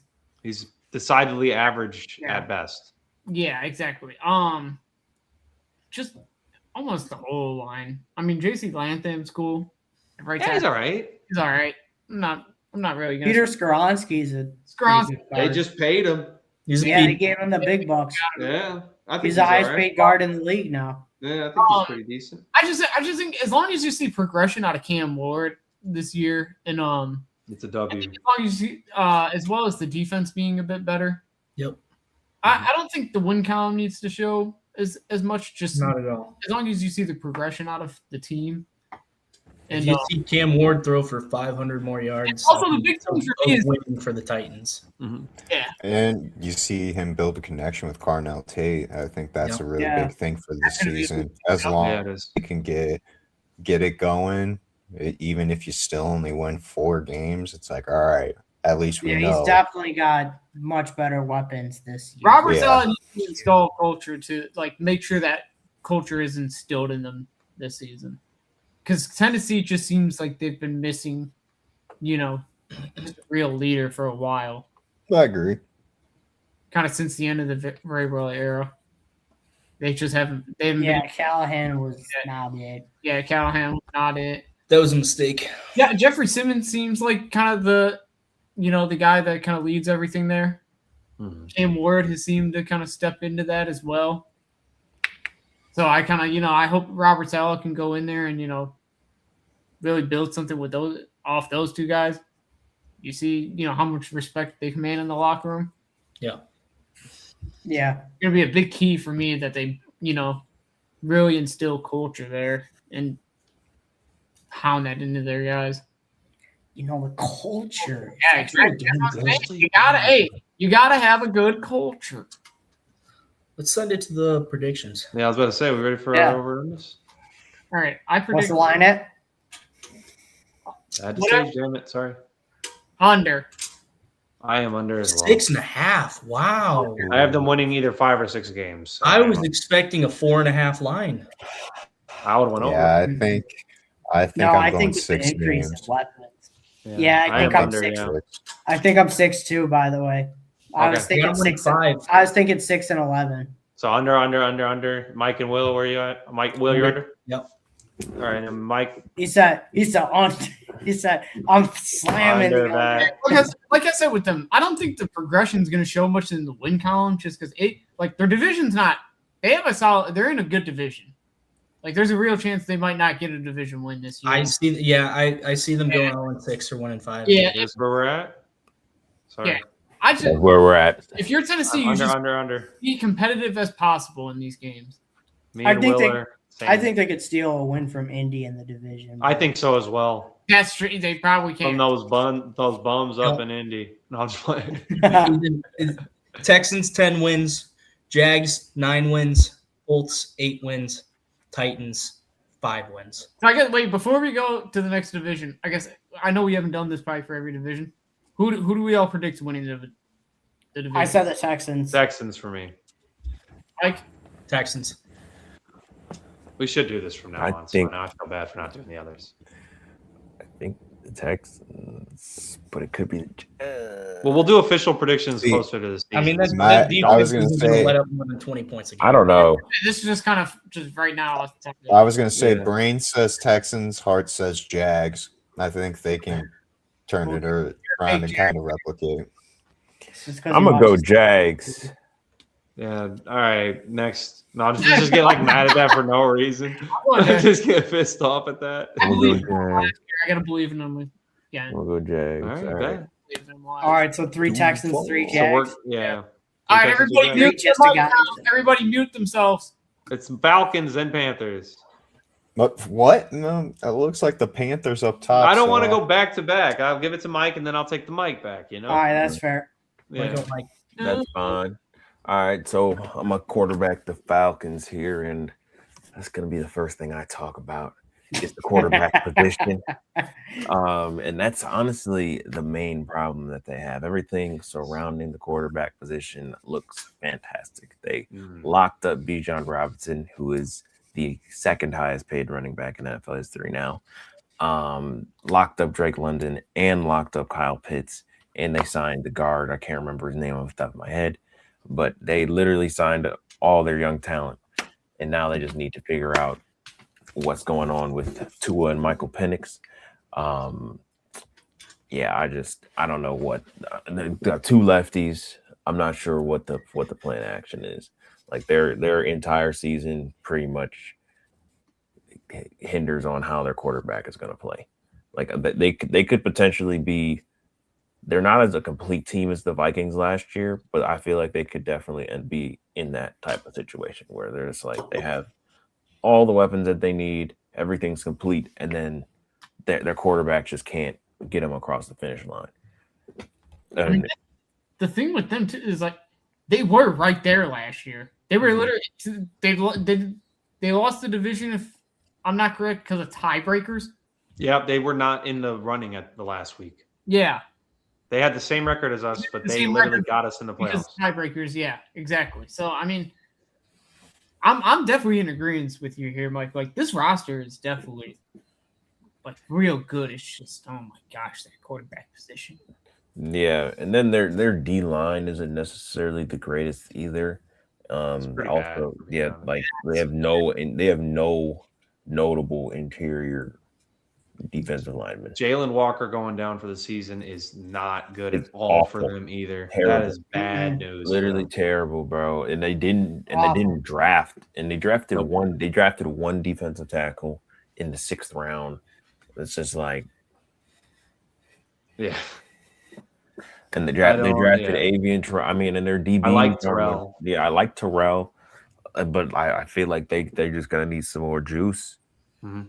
And then they got the firepower on offense. Like they got all the weapons.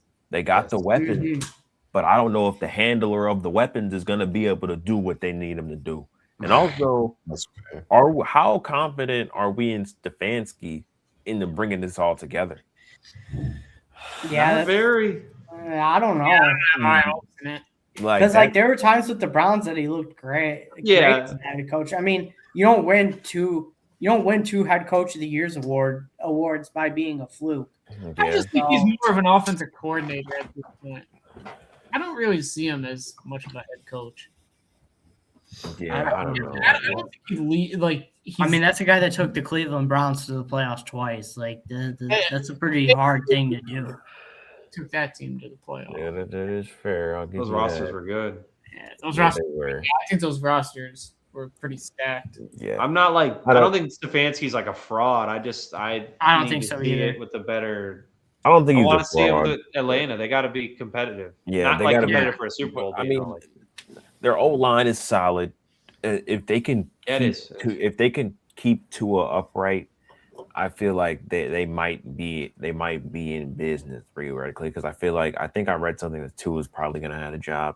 Mhm. But yeah, I need to see what version of Tua, or if it's going to be a version that we haven't seen before. He gets out there and starts slinging. We see Alabama Tua. You know what I'm saying? But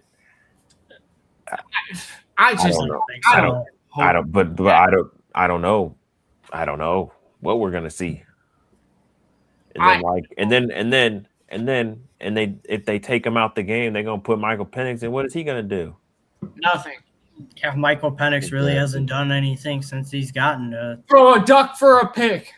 Probably exactly my point, bro. Like they had the Falcons almost they literally have some of the best weapons, if not the best weapons available as a whole in the league. Like I cannot think of a better receiver, running back, tight end trio off the top of my head right now. They have the first round pick this upcoming season, correct? I think so. They didn't have it last year. No, Correct. they did not.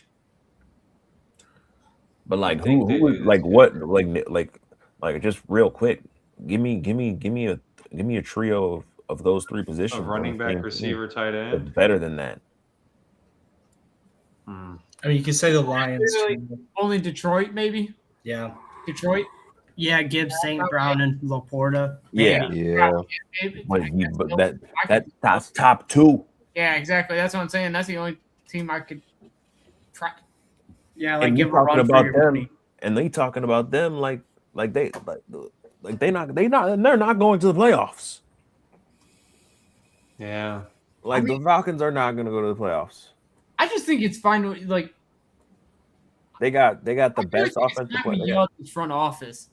That's fair, but dang, they have having a quarterback problem is the worst problem to have.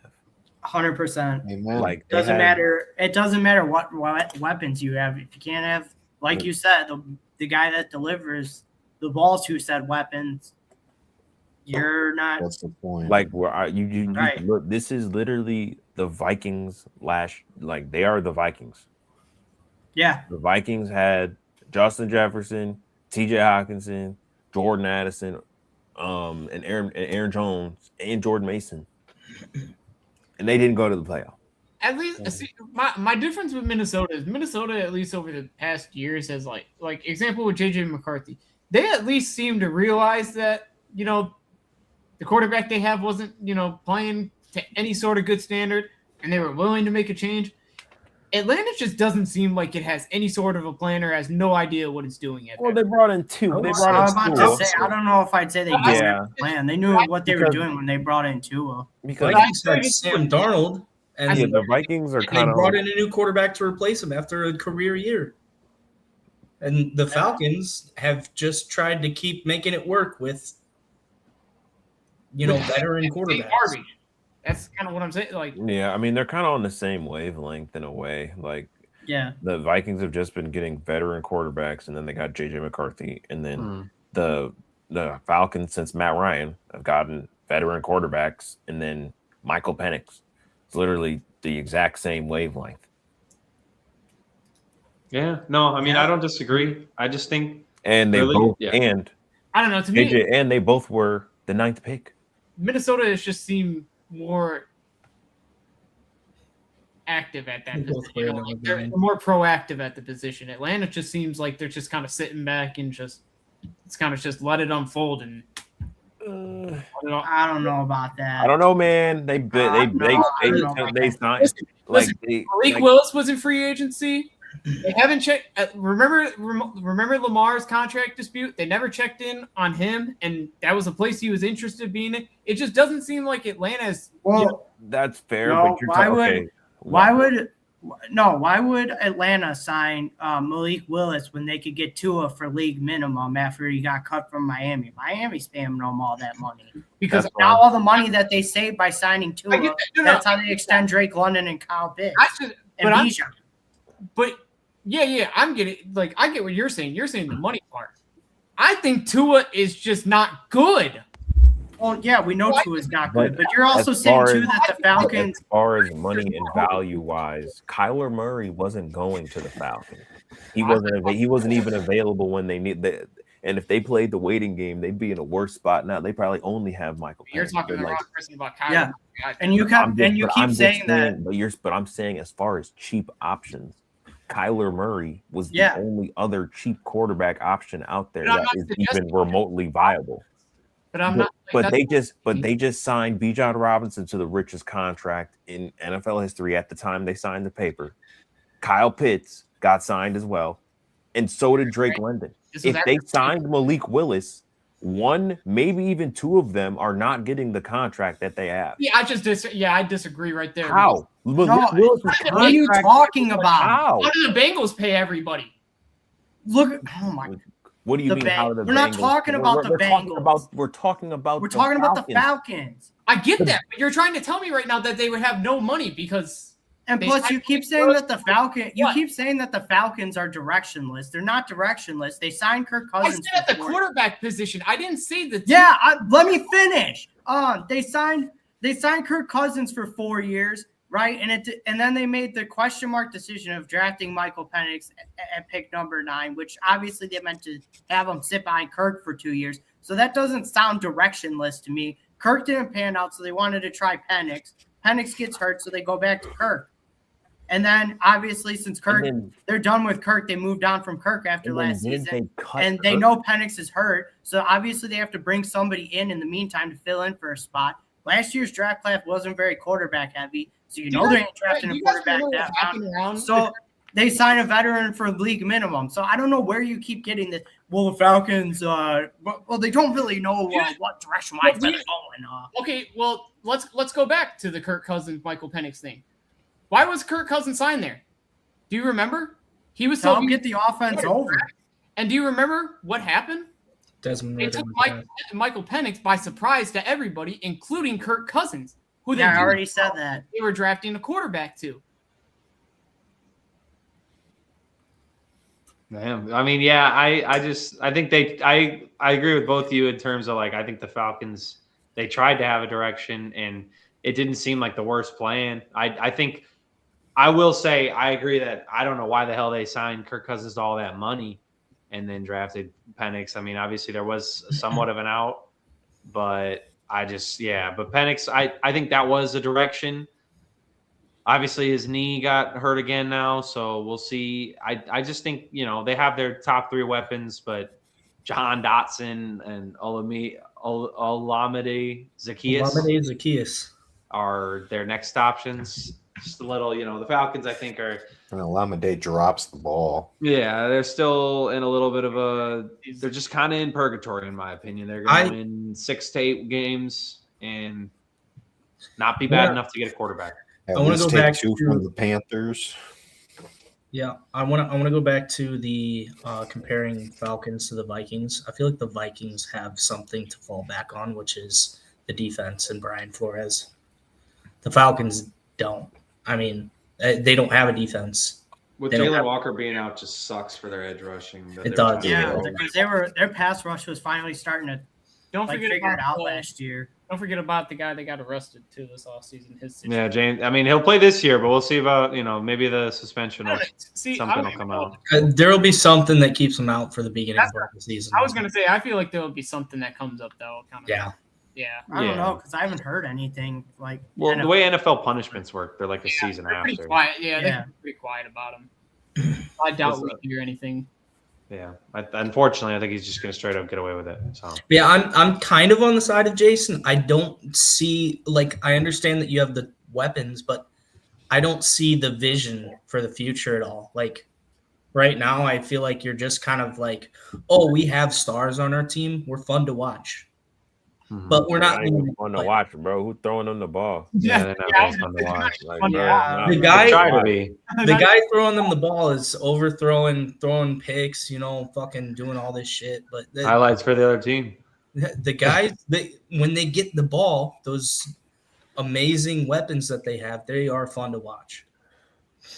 That's Well, fair. and you got to hope that Tua doesn't turn into scrambled egg brain man again. Exactly. To me, the Gotta- Falcons are a circus. They're just For me, it's like you hope that Tua is just better. it's stupid, but it's fun to watch sometimes. All right. I mean, if you guys are down, it's over under time, unless you had something else you wanted to bring up. No, I think that pretty much Yeah. covers it. I think. Yeah. Fuck the Falcons. I agree. Hey, FTF till I die. Oh, Everybody go on Twitter, use the hashtag FTF.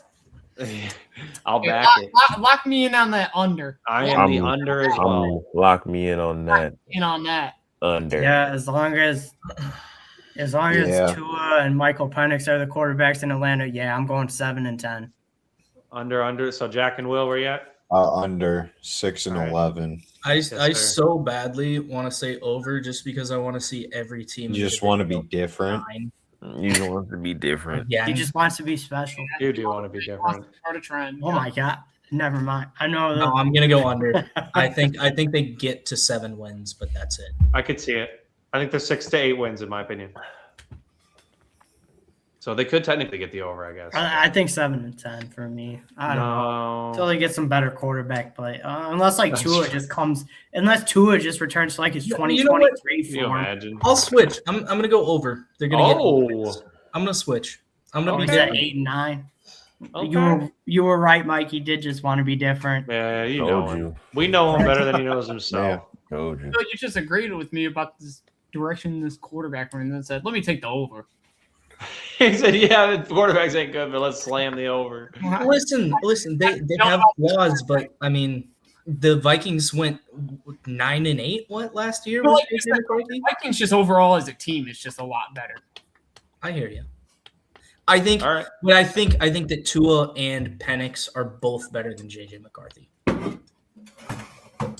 Not by much. Yeah, I'd say I'd agree with that Yeah. right now. But if JJ takes, I mean, listen, he just didn't throw a lot of passes in college, so he does have room to grow. Whether or not we think it'll actually. I don't know. Just comparing those two to JJ McCarthy for me just doesn't do anything because I'm already pretty low on JJ. I hear Right. you. I Like, totally understand. yeah. It's just not really doing much to me. All right, everybody, mute your mics. All right, everyone. Hey, I'll see you guys later. Jason's ball talk's leaving. How about them Carolina Panthers? All right. Let's go. We ain't singing no All songs. right, damn. No, He seriously, said- let's just give Ethan a soapbox. Fuck me, for I like guess. Yeah, wait, 10 what- minutes. what you All gonna right, do? That'd be great. 10 minutes of a soapbox here. That'd be great. Yeah, go ahead, buddy. Let All it right. rip. Carolina Panthers All talk. right, guys, let's move on. Obviously, don't make me cry.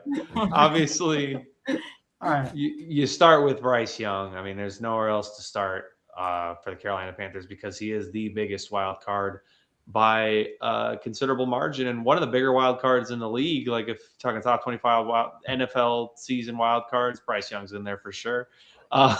Maybe I'm capping. But anyways, I think Bryce Young's just continued linear development. Hopefully we could see a step with Brad Idzik getting the influence from Darrell Bevel, who's really help some of these offenses get a little more vertical, and that's what the Carolina Panthers need, is to get more vertical.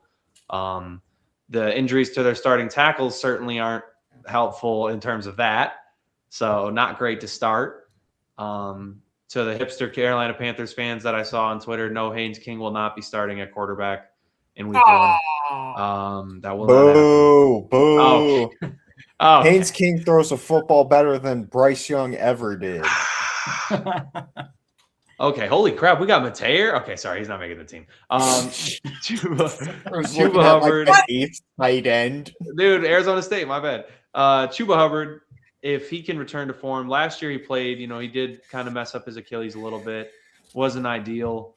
Or his calf, I should say, not his Achilles. His calf, So it wasn't ideal. It took him a little bit to get back to form. Near the end of the year, he was running really well. So I'm happy to see him get that running back 1 spot. Good. I'm glad we didn't pay Rico Dowdle, even though I don't think he's going to be bad this year at all for the Steelers. I think he'll actually be solid. But I think Chuba, give the reins to Jonathan Brooks a little bit. He's looked fantastic in camp. I mean, we got to see him in a game, but I like that. Trevor Achane, still that special teams ace, third down back if you need it.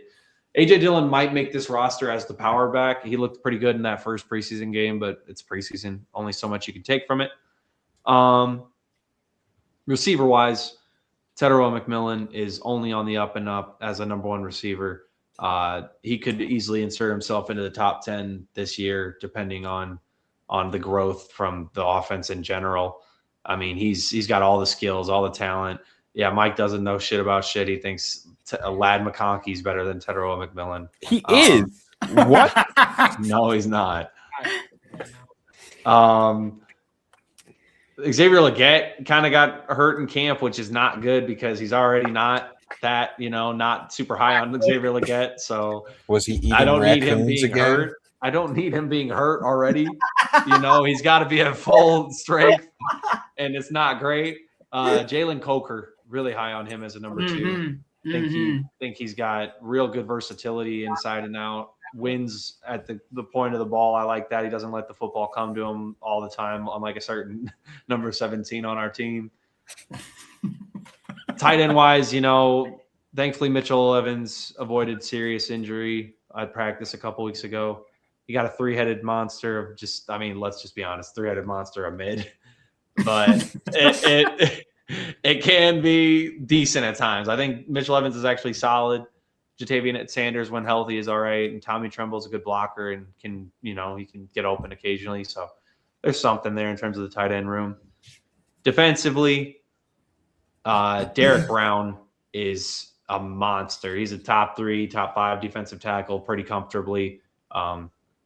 He is the best run defending defensive defensive tackle in football, in my opinion. It's just the pass rush isn't quite there.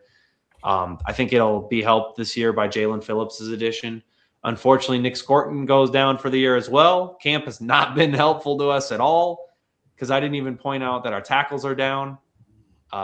Thankfully, Robert Hunt and what is his name? I'm freaking blanking. Damian Lewis is healthy. Rasheed Walker is going to be able to step in, and so is Monroe Freeling. So thankfully, we did draft that first-round tackle. Thank God my reaction was not filmed, so I will not admit to anything. Brady Christensen getting re-signed was actually massive as well because he's got that inside-outside versatility as well. Sam Hecht as a 5th-rounder was a steal. I don't know if he'll win the job this year, though, but next year maybe he steps in there.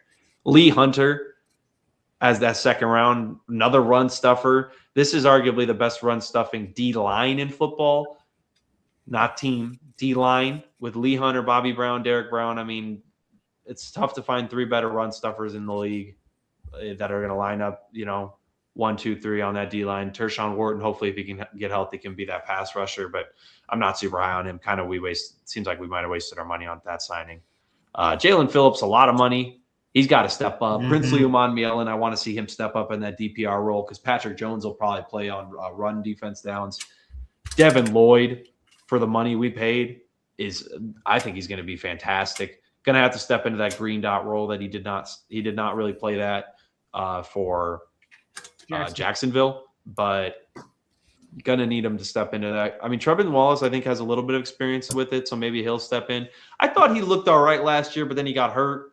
So he didn't really play a lot in general. And then when he did, he was hampered. So I thought when he was healthy, though, he looked a little bit better. And like I've said before in other videos, analysts say linebacker, you don't have to be great. You just can't be ass. And I think we are now out of the ass tier. So that is a W&5. I think we're right around the middle of the league in terms of linebackers. So beautiful. Cornerback wise, you talk to PFF, we had the best cornerback duo in football. I think we're up there. I don't know if it's up, I don't know if we really are, to be honest, but it's up there with the way Mike Jackson played last year. He's got to replicate it. So I'm excited to see it. J.C. Horn is a top 10 corner, probably back half, but he is a top 10 corner in my opinion. Will Lee, I thought was a good pick as a back, some depth there. Corey Thornton is shown out at camp both years now. Unfortunately, tore his ACL last year after actually playing pretty good in the first couple games. So I'm excited to see him hopefully win the job over Show Smith-Wade. Just not really high on him. I think he's okay depth. Zakie Wheatley, hoping he wins the job over Nick Scott. That's all I'm going to say. That's the only time I'm going to say his name. Trayvon Merrick is what we play him to do. So what? Say nice things about him. I'm about to. I was about to say what we pay him to do, which is not be some coverage ace. It's to go downhill, win at the point of contact, and be a stud on the back end. I mean, All right. He's been nothing but a stud for us. Lathan Ransom takes people's head off. We finally got Isaiah Simmons. I would have been so happy in 2020 to see Isaiah Simmons in a Panthers jersey. Funnily enough, he's actually made big plays. But and then the Panthers, overall, I think the roster is going to be better than our record this year because we have a very, very tough schedule. So it's a bit up in the air how the team's going to do in general, but I'm excited for this year. I think we're going to win some big games.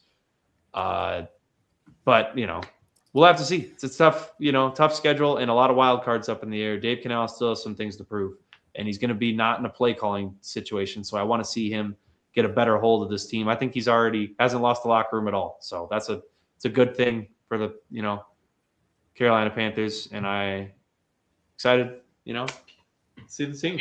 I don't think losing the locker room is much of a question with the guy that just made the playoffs. I didn't say he was. I just was saying Panthers coaches in the past have lost the locker room. Yeah. 4-13 team. All right. You're like, oh, next. Yeah, come on. Give me a fucking analysis. You didn't see me falling asleep? I missed it all. I was sleeping all the time. Disrespect. Yeah, Jack was falling asleep. I do kind of like your defense. I honestly didn't. Defense. I see the depth. And honestly, I want to point out as well your O-line room. I think the injuries to your starting tackles it's tough, but I feel like you have a lot of guys who can step up and take that role. Like, I didn't realize you had I can't remember exactly who it was, but when we were Walker from Green Bay. Yep. Monroe Freeling, thank you. Yep, both those guys could see them playing heavy roles with the injuries to the O-line. Need to. Rasheed Walker's going to start all year. Yeah. Oh, Iquanu might not play all year. Yeah. And Moton's got blood clots, so he's out all year, right? Well, no, there's optimistic that he might be back sooner than later, but you never know with that stuff. So I'm not going to project him to come back. Stuff, I'm not going to project him to come back. Health first. Sometimes sure you're safe. Blood clots can be, like a quick thing if you spot them early enough, so you get on the medication and blood thinners real fast. I'll just see what it is. Sometimes it's like Chris Bosser's situation where that got scary. Yeah, that's where it's like it just kind of depends on how quick you catch up. Yeah, rightfully so. There's no timeline. Honestly, though, I really like your defense, and I really liked your offense. I just like giving you shit for Bryce Young, so it's just fair. But honestly, I think him and Tet, their connection's kind of giving him some confidence that we weren't used to seeing from Bryce Young in past seasons. And I think this season coming up, especially with getting to the wild card, even though you guys lost to the Rams, you guys had a great game against them where almost got them. Yeah. I really thought literally that close for a minute there. Where quicker than I think just gave too much time. The moves that you made on defense with Devin Lloyd and Jalen Phillips in the linebacker position will really help out to take that edge off the offense to bring back that confidence from last season that just Bryce Young had. Like you were saying, hopefully Chuba Hubbard can stay healthy and get back to form fully. Because I only know that because I had him on fantasy. So, like week 4, I had to go pick up Rico Dowdle or some shit like that. But yeah, you want him to come back. And I honestly have high hopes for you guys. Of the NFC South, I think you guys do win it, at least by a few games. I think we have the highest ceiling. Yeah, but arguably the lowest floor because of the schedule. True. That's why I haven't looked at. To be honest, I haven't looked at your schedule. We have the lowest over under. They do. Really? South. Can I be honest about the Jalen Phillips signing? I mean, go ahead, fire away. It's kind of scary for me for the money they gave him. Yeah, it is. This is a guy that hasn't necessarily stayed healthy at all throughout his career. But when he has. But yeah, see, that's the thing that I think kind of fools people. He's never had a 9-sack season. Yeah, he has a high pass rush win rate. He's not He's a pressure guy. He's not the greatest closer. But when you're making as much money as he does, he's got to close. You got to close out. Yeah, fair. I hear you. Hopefully, Devin Lloyd helps him with that, though. It's not even just the production for me; it's the health. Like that's the biggest thing. 100%. Got to stay healthy for this to hit for the Panthers, because like you said, he wins at such a high rate, and with a guy like Derek Brown in the middle, you probably hope that he can convert some of those into sacks. Yeah. Having somebody like Derek Brown, such a big body, just pulls over everybody. You just hope that gets more number. But man, what was it? $30 million they gave him? Yeah, 30 a year, 80 million guaranteed. That's a little scary. But I mean, even without him, I think the defense has really high potential here. They're young, which is something they're gonna run around the field. They make tackles. J.C. Horn is one of the best. I mean, let's say, is he? I don't know if he's top 5. I think he is. I said top 10, Top right 10. outside of top 5. I would put him around 7 or 8 range. Yeah, that's what I'm thinking. Like, 6 to 8 in my opinion. Yeah. 8, yeah, pretty close to having a top 5 cover corner in the league.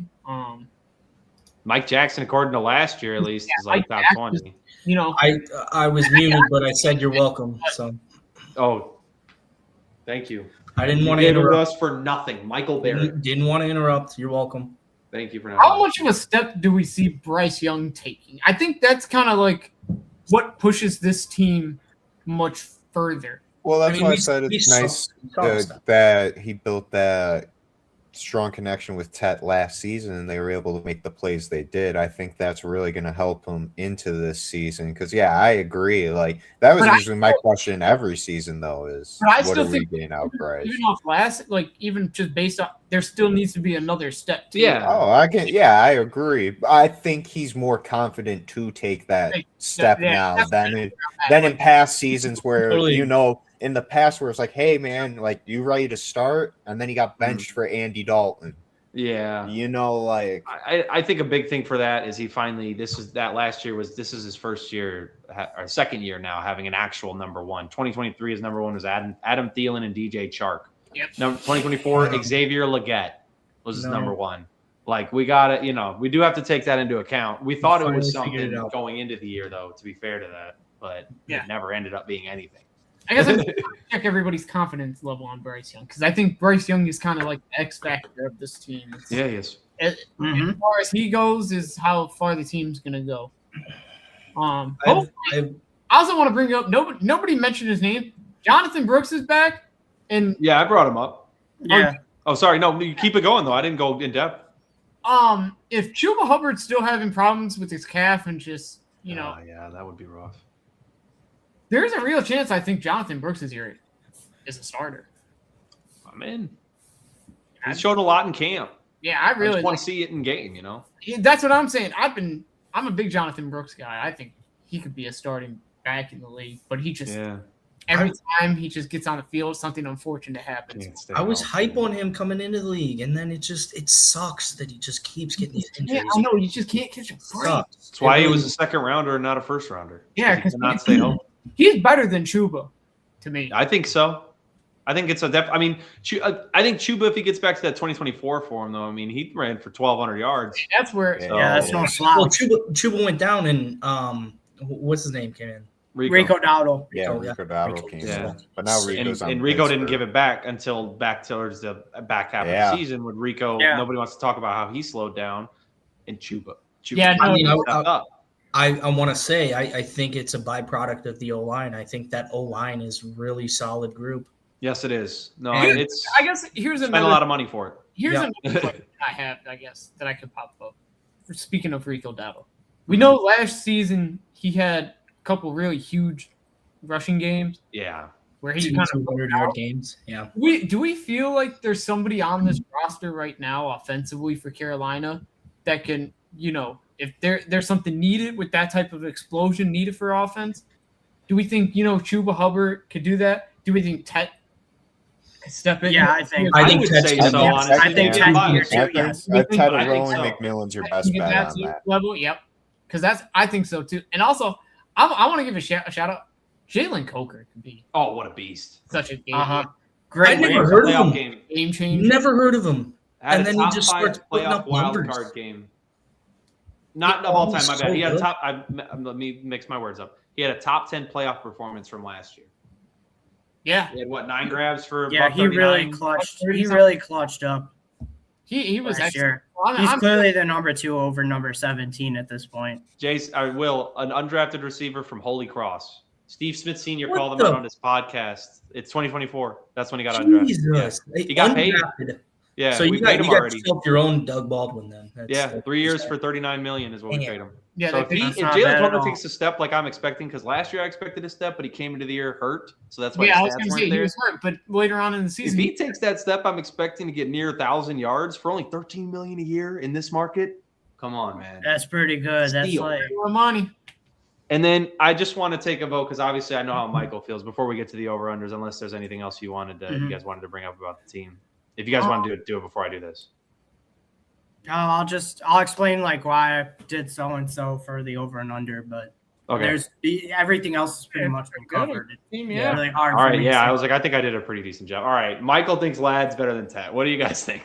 no, No. No. Yeah. No. I'm so down on No. no. We've seen Oh, Just there he in is. time There he for- is. We've seen- There he is. There he is. My fault, gentlemen. What do You we No, talking you're about? good. Better than You Tet. are Ethan had all to ask alone. if Lad was Yeah. better than Tet, and we all said no. Yeah. That's fine. Oh, He he's gonna said prove that's us wrong. bulletin board He's material. That's gonna prove us wrong. But I'll be a lot more fair Did- on Lad. I think Lad's really good. Yeah, I I agree. Good, That's but I fine. think Ted Just wait McMillan's until just better. look. Ted didn't have Keenan Allen stealing his primary position snaps. Yeah, but Justin he would have Herbert been is a above much- Keenan Allen. That's why. Justin Herbert's a much better No, but quarterback I'm than saying Bryce Young. though, wouldn't you say? I'm saying Ted didn't have a receiver like who was a veteran in his position taking half of his snaps at X. Tet Yeah, had we a got rid of Adam Thielen. That's fair. Right, I'm saying Lad McConkey had to deal with Keenan Allen taking half of his snaps at S. Way to Lad go, McConkey. coach. And then I'm- I'm not yelling at you. And I'm then just he had- saying. he had known bust Quentin Johnston taking his snap. You feel me? You feel me? You feel me? You feel me? I'm Like, not come going on now. to Quentin I'm Johnson. just saying they trusted Quentin Johnston more. Yeah, than I was like, I Ryan think that's more of a McConkey. negative on Lad. Yeah, Mike, losing you got those Mike. You got to snaps. do the Mike, you got to do the Jim Harbaugh face up. Yeah. Just I mean, my thing is, did Lad win Rookie of the Year? Spot on. No. I mean, that's fair. I Ted mean, did. to be honest, Ted won it in a pretty historically down rookie of the year. Yeah, I I love my I boy, know. but there I was was not gonna say, many. Caleb Caleb Williams Williams won it when They're trying to Wait, shoehorn Shuck wait, in, who could've been won like Jets. 8 Bro, won they like didn't 8 do it. games. bitch asses. They tried No, to shoehorn Shuck. Caleb who only Williams played didn't like win 9 I mean, not Rookie of the Caleb. year. I mean, It was Jaden. Brock. Jaden did, yeah. Oh yeah, I'm an idiot. Yeah. You're good. Anyways, we can get to the over-unders. We spent a lot of time on this team. I know it's my squad, but we spent a lot of Well, time. that's okay. It's your team. Yeah. Nah, Think about how much too time we much spent on time. the Bears. too much Yeah, time. that is fair. Not enough time. Over 6.5. 6.5? Yep. Over. Smashing the over. Dude, the schedule's tough, guys. There's a reason why it's that. I just want to Okay, say but that. see, I'm the Pull it up. schedule is Pull it up. Pull it up. Pull Yeah, it up. pull Pull it up. schedule up your is based- schedule. Okay. The Stop being schedule is scared. based on performances from last season. I agree with you, Dylan. That's why I have the Panthers going 11-6 on my TikTok. Okay, see, I don't know if I go that high, but Yeah, I had them at 9-8. Oh, geez. Oh. fuck. Oh. Oh my god. Hold on. Ravens, I mean, they're beating Bengals, the Seahawks, They're Steelers. beating the Falcons. Well, I think they Lame. might go 3-3 in their Dude, division. Lions, 3 Bears, wins. Eagles, Broncos, Yeah, they Packers. might win 6 games. Holy shit. Okay, but see, the thing is, like, there's definitely some teams on the schedule that might Are have not gonna made be the as playoffs good. last year, but they're not going to be in it this year. So, Right. Oh, yeah, the Bears. So my hope Shut is up. they go 4-2 in the division. They beat the Browns. have fun watching Kirk Cousins all year, buddy. Exactly. Have fun. Oh, with he that. was- Browns. They Yeah. beat either like a Ravens or a Packers. So what do we have, boys? I think I'm still gonna I'm go hitting over. the over. If Bryce Young like builds on his season from Yeah, last, Yeah, we're from gonna beat last a year. couple of these good teams. We're not gonna beat all of them, but Over. yeah, I'm Okay, thinking but- like I'm thinking 9-8 or like 8. I just totally like believe last year. that. I'm obviously biased as Over. fuck, so I had them at 11-6. So So I would you say do- 10-7, probably. Oh, hell yeah, 7 Jack. wins At least. That's all I know. I don't know Shout how out many Jack, people have bro. at least 7. hey, Jack, you remember, bro? I took the Bears for the For the what? over.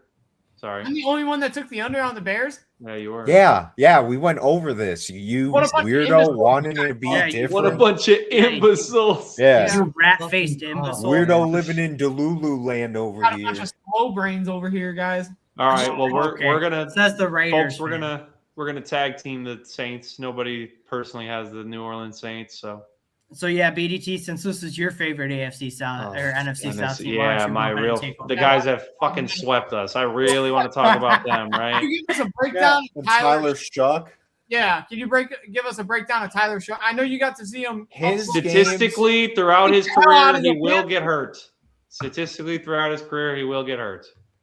No, it's Tyler Shuck. Listen, the stats are not going to show No, how they don't do it good justice. he actually played. He The Rat Man's better. looked really okay.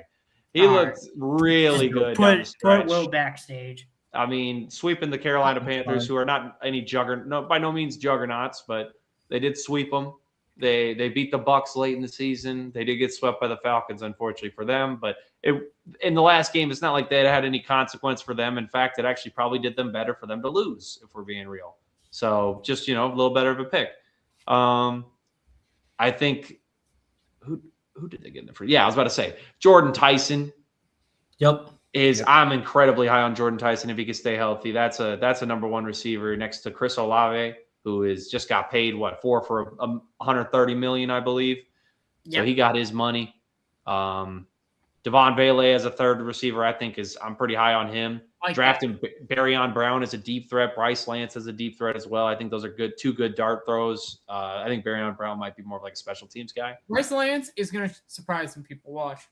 Yeah, and I don't have to dominate the whole time, so you guys can jump in if you want. Yeah, But, I liked the draft pick of Jordan Tyson. It'll be good to have another receiver beside Chris Olave. They definitely needed another weapon for Shuck. I gotta say, thank you for Rashid Shaheed. Thank you, Saints. You're goated. Hooked you guys up for real. Sorry. Their run game was so anemic last year too. I mean, when you add the stats up from last year, it's like looking at the rushing yard totals and then the average yards per carry. It's so bad. Did they rush for 1,000 yards? Yeah, 1603 Yeah. here, 3.7 yards a carry. It's just They was so spread. It was just so spread out. They had like 10 guys carrying the ball. Yeah, it's just not Crazy. good. I think for me, They got Travis Achan. thank getting you. I was Travis gonna say, ETN? I think Achan is like a shot in the arm, almost like Devin Lloyd is to that Panthers linebacker room. Where even though Kamara historically has been like a great running back, he just has been pretty mid recently. Unfortunately, he's he's been lost pretty that. I what think juicy age is just had. catching up to him. So I Wear think and tear. Achan being added is like a shot in the arm where they're going to be a middle of the pack running back room, I agree. arguably towards that top 10 range. Yeah. I think I'd like Romero to will see- still be there to be the third down guy, but Well, agreed. He'll still get some Cam snaps. will Yeah. get the early work. Yeah. I'd like to see Devin Neal get more snaps eventually. I Thank think you. he's solid. Yeah, Thank I'm you. a big Devin Neal guy. Audric Estime played well in limited time as well. Yeah, that's who I'd rather see get more carries than But Neal. That's the problem, though. He looks like he's getting cut. He was a guy in KU. At KU. I mean, Yeah, he was. He I was really a guy. think he could be a pure runner for them. Like, honestly, I see Alvin and Travis more as the out of the backfield, third down kind of backs. I like think- their offense. I like their offensive line too. Yeah, Calvin Banks, Calvin Banks Jr. and, last year was a great pick. Taliese Taliese- Fuaga. Guaga, Yep. yeah. Oof, good tackle Great. duo. Caesar Ruiz is pretty good at guard. Same thing with Aaron McCoy at center. Eric McCoy is really good. Here's the problem: you can't count can't on stay him for more healthy. than like 8 to 10 games Yeah, max. Yeah. Another thing is that last year they said their O line underperformed like a lot. Right. Well, I think that's what happens when you lose your starting center. Yeah. Exactly. Which unfortunately, you statistically speaking, you don't hope for this stuff, but like, It does happen quite a bit. yeah, I mean, Cesar Ruiz can kick and play center, and I believe he did some last year. But yeah, they've definitely invested a lot into that offensive line. I mean, you see it. drafted Barry Brown and Bryce Lance. Like everybody on the offensive line except David Edwards is homegrown, so they definitely put a lot into it. So you'd hope they would be a good unit. I mean, yeah, they are a good unit. We know that. I'm excited for Jordan Tyson though. So I think Shuck can really, and Juwan Johnson's pretty good too. They also brought in Noah. He had a Fant. year. Don't forget. Now that Yeah, they finally, Fant as well. I think it will help too. Now that they finally got Taysom Hill's finally gone and he's not like in all those gimmick It's plays Michael, anymore. bro. Huh?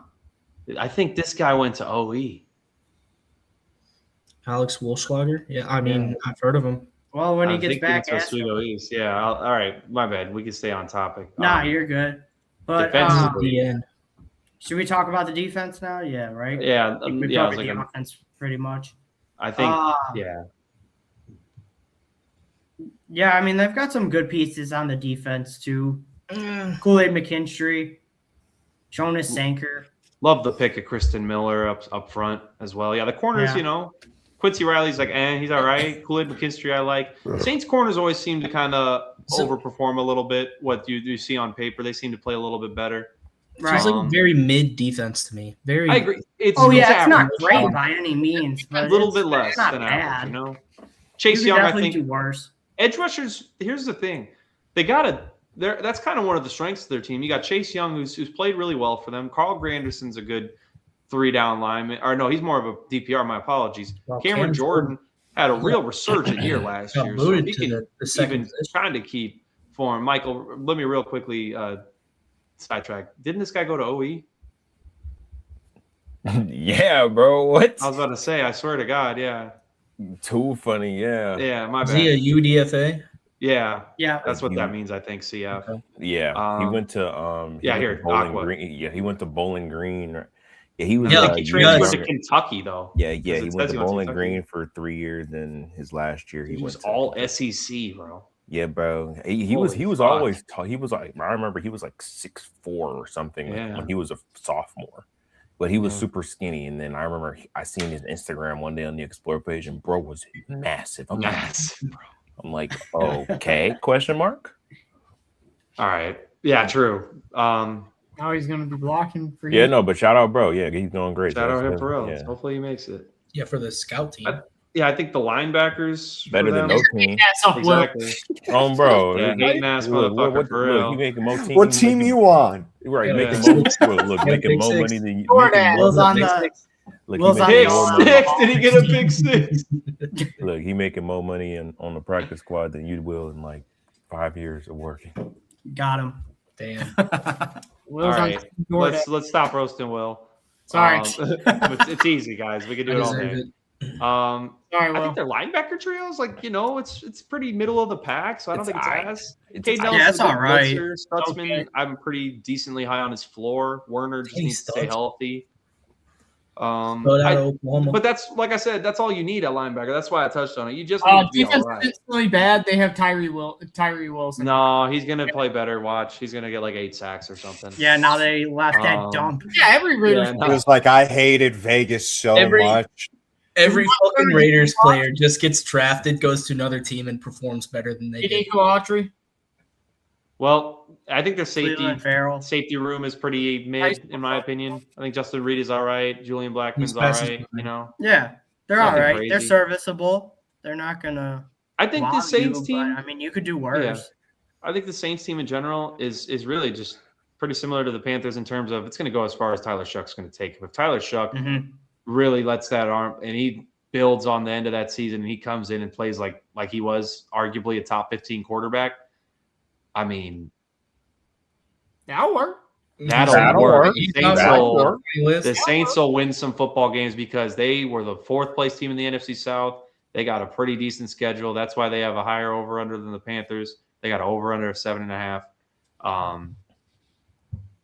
I mean, we don't have to go to the predictions yet. Obviously, we could still talk about them, but I mean, I think we can go to the predictions. I was going to say, yeah. I'm not. Yeah. Let's jump to it. All right, let's do it. Much to say about the Saints. I mean, it's progression. Yeah, the Nolan Saints. Yeah, as long as there's no sophomore slump. 7.5. Yeah. I mean, over. I am going over. I'm going. I have them at 9 and 8. Oh wow. So I'm going over. Yeah, I've got them right around the same record as the Panthers, like 9 and 8, 8 and 9. No, Like I'd this say is probably going to be the worst. Honestly, this is probably going to be the worst division in football again. It might be because Ethan is just a completely, Yeah, I'm gonna go. day one Panthers fan. But after looking at the Panthers roster and looking at the Saints roster, like in my opinion, the Panthers beat them 9 times out of 10. It'd Every be time. 8 times out of 10. We just fucking lost to them twice last year. I understand what you're saying, but it's just like I feel you. I don't see a lot. Like the defense is just very average, and the Panthers' defense, in my opinion, is above average. Like they're a top 12 defense, top 15 defense. If we hit all our green lights, yes. Yeah, but the thing is with the Saints offense is like if they let's say everything works out, like this could be, top 12 offense. It's very possible. I mean, I don't that's see the it. highest. I That's really the don't ceiling see for him. That's the ceiling. Not for him. yet. I don't know why.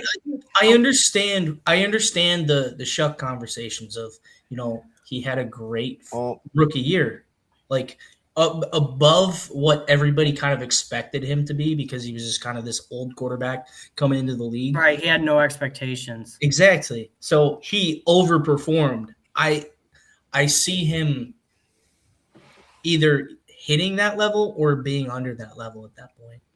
Yeah, like you're hoping like not for a sophomore slump. Well, yeah, but that's where you have. And now that he's playing Travis like with Etienne, expectations, just hand it off more. Definitely that's better just, running back than Alvin Kamara right yeah, now. mine's like not like a huge. Mine's not like a huge over. Mine's like a barely over, like a Same 0.5 here. over. Well, so my thing is like Achan and Kamara, I feel like they fill the same role. They do the same thing. They don't. HN is a lot better of a runner. All right. At this point. All right. Well, I don't know. We'll have to see. What are you guys over I'm under? picking under. Under. oh, double under. Where you at, Jack? I'm over either 8 or 9 or 9 or 8. All right, bet. Wait, I'm going solid 8 and 9. Am I crazy for thinking that Achan's just a lot better of a rusher than Alvin Kamara is? No, not that's what I think anymore. too. Yeah. That's why I said if Tyler No, Shuck not goes crazy into a either. slump, I don't this think is they where you go can anywhere use close to Achan people. to really elevate the run game that Alvin Kamara could not do last season, and you had 11 people carry the rock. I think with Travis Achan that you're not going to have that problem this season. He's going to get most of your carries, maybe Alvin Kamara on 3rd down or 3rd and short, maybe Devin Neal if you wanted to do some gadget play or some shit like that. I could see maybe, but yeah, Achan's going to be leading that rushing room. Yeah, that's where I'm at too. Like you just don't pay him 4 for 52 if you don't think he's going to be not like build a game plan around him at least half of the game. Him and I think there's a little similarities with him and Alvin Kamara, but like the roles they play, I don't think they're similar. So to me, like my thing with HN is I mean, again, I haven't watched a lot of Jags games, but it's like I feel like he's just kind of this guy that gets you like 60, 70 yards a game and just, consistently does that kind of regular kind of rushing game. I never seen the pop out of him. And I you can go in the stats and you can prove me wrong, but to me, he's just not like a premier running back. I mean, he didn't have a 100-yard game from week 4. He didn't have a 100-yard. Did not. Last 100-yard game was week 4. Well, Exactly. I guess that kind of. I was going to bring up the point He's that so average. he's good when you have to use him as just a weapon. For the Jags, I mean, you eventually saw Jacoby Myers start to take over throughout the season that allowed T-Law to get confident and keep slinging him the rock, which is probably why HN stopped getting so many carries. And they I watched a few Jags games. They would throw Tudden in for certain plays, or I saw. So it was something they either did. They either must have decided they weren't going to re-sign him throughout the season and were trying to get that going early, or some shit, Yeah. But he is a good player where it's like if you have to force him he can get the job done. But if you have other weapons like wideouts that your quarterback can throw to, yeah, he's going to be your average like 60, 70 yard, 1 to 2 touchdowns a game kind of guy, which at least for the Saints, you need that for right now, at least. I mean, like depending on your volume, I don't really think anything's wrong with 70 yards a game. Like I get that we no problem with that at all. Time, but like I understand what you're saying though. Like there's been a hype in the level of like a Jonathan Taylor elite kind of deal of it. So I understand what you mean by that, but I would put him in the really good category for running backs. Like to me, like I compare him and Kyron Williams. I don't even do that, but I'm just compare. No, Hell take. Well, we could. I hear you, Jason. Yeah, we could go on about this all day. Yeah. There's just that big of a difference to me. I feel you. We can go on about this all day though, but let's move on to the Buccaneers. Let's give this final spotlight for Jack. Boys in Tampa Bay. Well, for the best quarterback in the division, besides. I want to start off speaking of that best quarterback and his head coach. I kind of see this season, especially with how last season went, going 8-9 and not making the playoffs. This is kind of do or die for both Todd Bowles as a head coach in Tampa, and then Baker Mayfield as quarterback. Not their decision, I should say. I wouldn't say they would, but I think he would want to leave. So they don't make the playoffs again or show any better success than they've had in past few seasons. Because Baker throughout last season, there was a point in time where we were talking about maybe MVP Baker. Then he cooled down a lot. Then there were a few games he was able to show it again, kind of hot potatoed back and forth. Losing Mike Evans sucks, but your wide receiver room is kind of filled already, where him leaving just gives you better opportunities for Baker to throw to. Egbuka as a one. They drafted Ted Hurst, Jalen McMillan, Chris Godwin, Tez Johnson as fourth guy. You still have Tristan Wirfs. Thank you. Mm-hmm. Great tackle though to protect him, so it'll give him time in the pocket. The offense, and with Bucky Irving was hurt last year, right? Yeah, he missed Yeah. a lot of time. Yeah, last yeah. year. So with him being back, that's gonna really help the run game a lot. And I guess Kenny Gainwell isn't trash. So No, he I had guess 80 that's receptions yeah. last year, so no, he's no Um, slouch. Now the other thing I want to talk about, yes, scroll down to the defense because Vita Vea is out with a back injury, but there's also he wants to be traded. At least that's what his agent says. Todd Bowles thinks that tomorrow, as we're recording this, because this is Sunday, Monday, he will fly with them to New York for the co-practice they have with the Jets.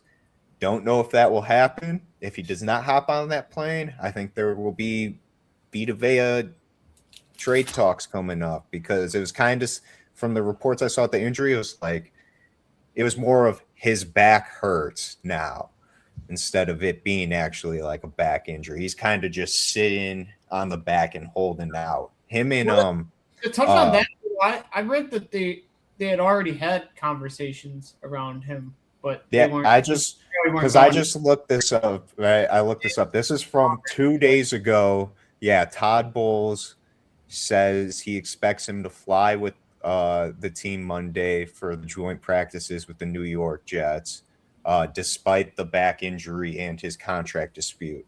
But the day before that, Vita Vea's agent said he doesn't see this ending in anything but a trade. So we will have to see with that.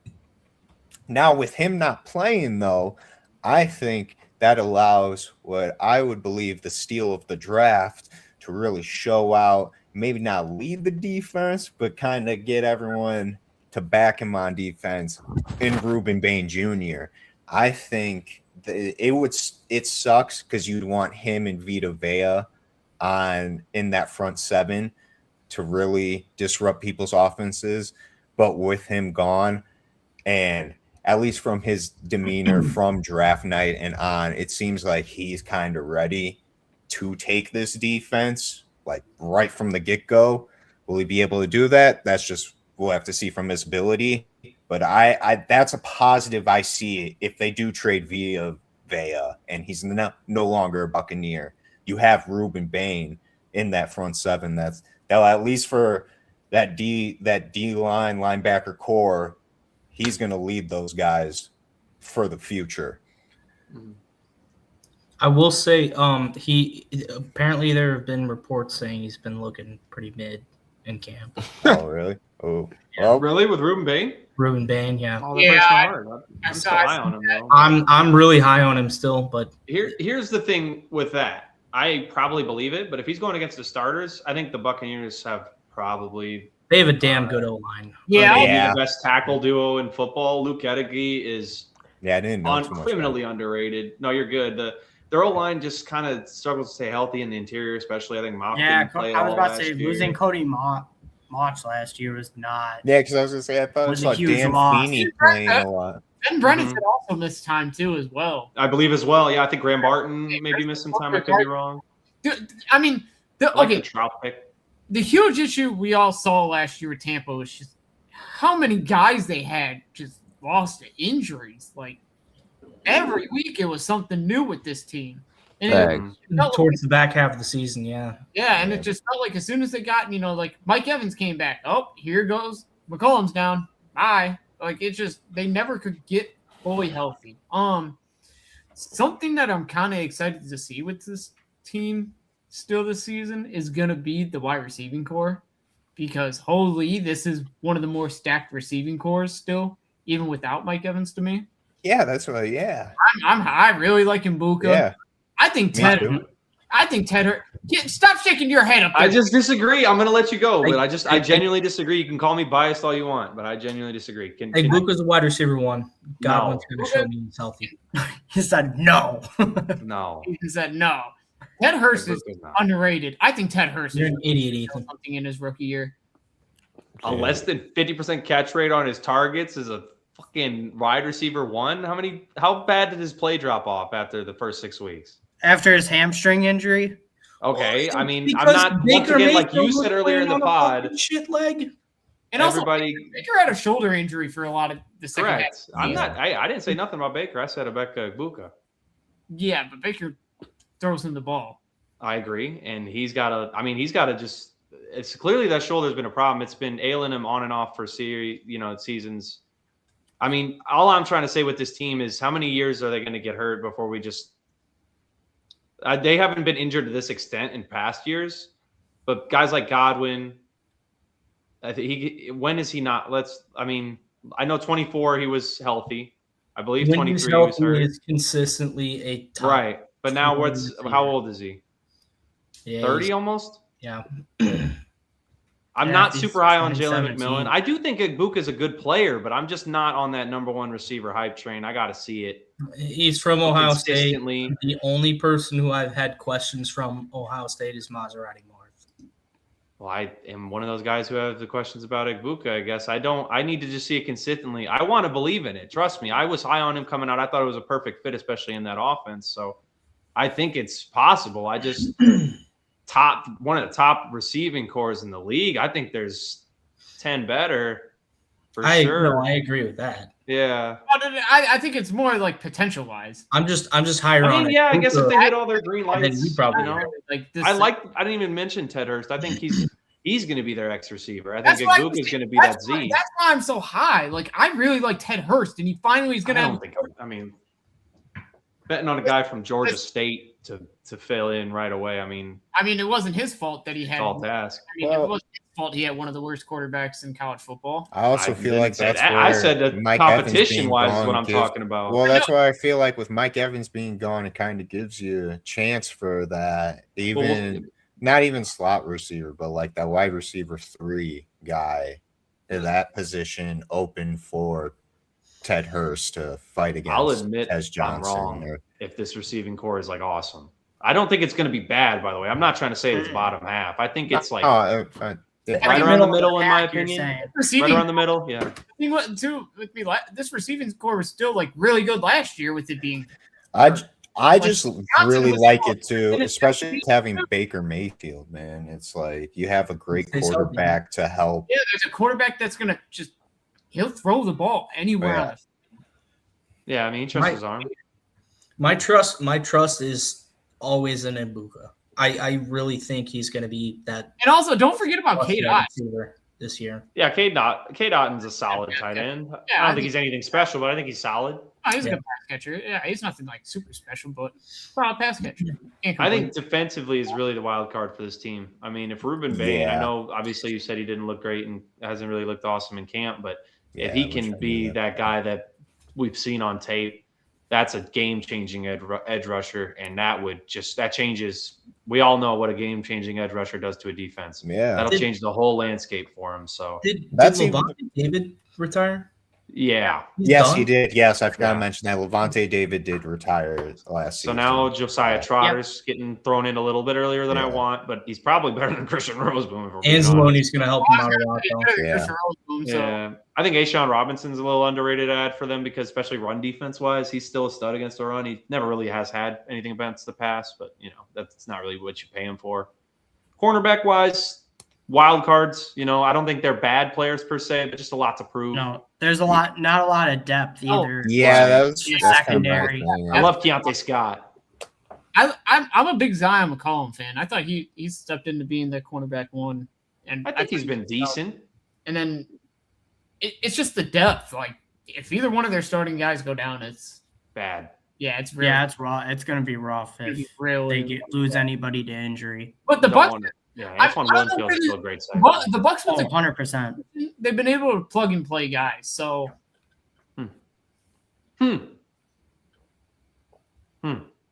I don't know. Me personally, I don't think Vita Vea gets traded. That's my personal. I don't think so either. yeah, I think I think I this don't- is just. They don't want. I think this is just tactics that they use so that way they actually sit down and sign the deal. No, he's the getting traded, GM bro. said like, the GM said he doesn't want to trade him. It was his agent that said that. Because Yeah. I think Parsons is like the only big name guy I can think of that did all that, and he actually got traded. But that's because Jerry Jones was actually crazy enough to trade him. Not Yeah. Well, yeah, that's what I I mean. don't know. And I feel like they definitely would want to keep Vita Vea around to help mentor Ruben Bain just later down the line as a defensive captain for that. Yeah, exactly. So, Like that's just such a huge part up the middle too. I mean, yeah. he is a massive human being. Like to not have that in your run defense anymore, that's going to be a big loss no matter how you try and spin it. Yeah, he's still in that. I mean, he's in that conversation. If you want to argue him over Derek Brown as that best run stopping defensive tackle in football, I wouldn't give you too much pushback, truthfully. I pretty much argued and say this: if Tampa Bay ends up trading Villa, I think they're signaling towards retooling the roster. Yeah, I think I agree with that. I think they're kind of going to signal towards, maybe taking a step back this year, especially with Baker Mayfield's contract situation. Because he said he felt disrespected by the final offer. Yeah, I was going to say, before we even get off that, I did want to bring that up. Baker, we know, is a guy that's probably, he's revived his career really well down there in Tampa. He's kind of like, I'll say that for what they had going on with the couple years Tom Brady was down there, to find somebody like Baker, directly the year after Tom Brady retired, and the way he's been able to keep them, competitive and fun, is like such a big positive on a Tampa, especially a franchise like Tampa Bay, that I guess we could say consistently hasn't been in the light before. So it was a sign of mediocrity for how many years? Let's be honest. For many years before that, and I just think Baker Mayfield brought a lot of hope to that franchise. Even after Brady retired, there was no hope at that quarterback position. They had nothing. Kyle Trask was the guy they were. I do remember that. That was the I battle. do remember that. Kyle Trask was competing for the starting job. So I'm definitely kind of on Baker Mayfield's side, and where he comes from being disrespected. Mm-hmm.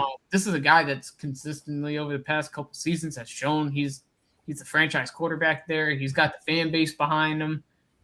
Every one of his teammates has stood behind. Like, he's an ultimate football. Stop shaking your head. I'm just being a dick at this point. I was like, I'm just being an asshole at this point. No, I mean, but for me, just for Tampa not to kind of be, a little rushed to trying to get a deal done really shows me something with the direction of the organization. Maybe they see the end of the light. I've always said Baker Mayfield, Cleveland should have re-signed Baker Mayfield.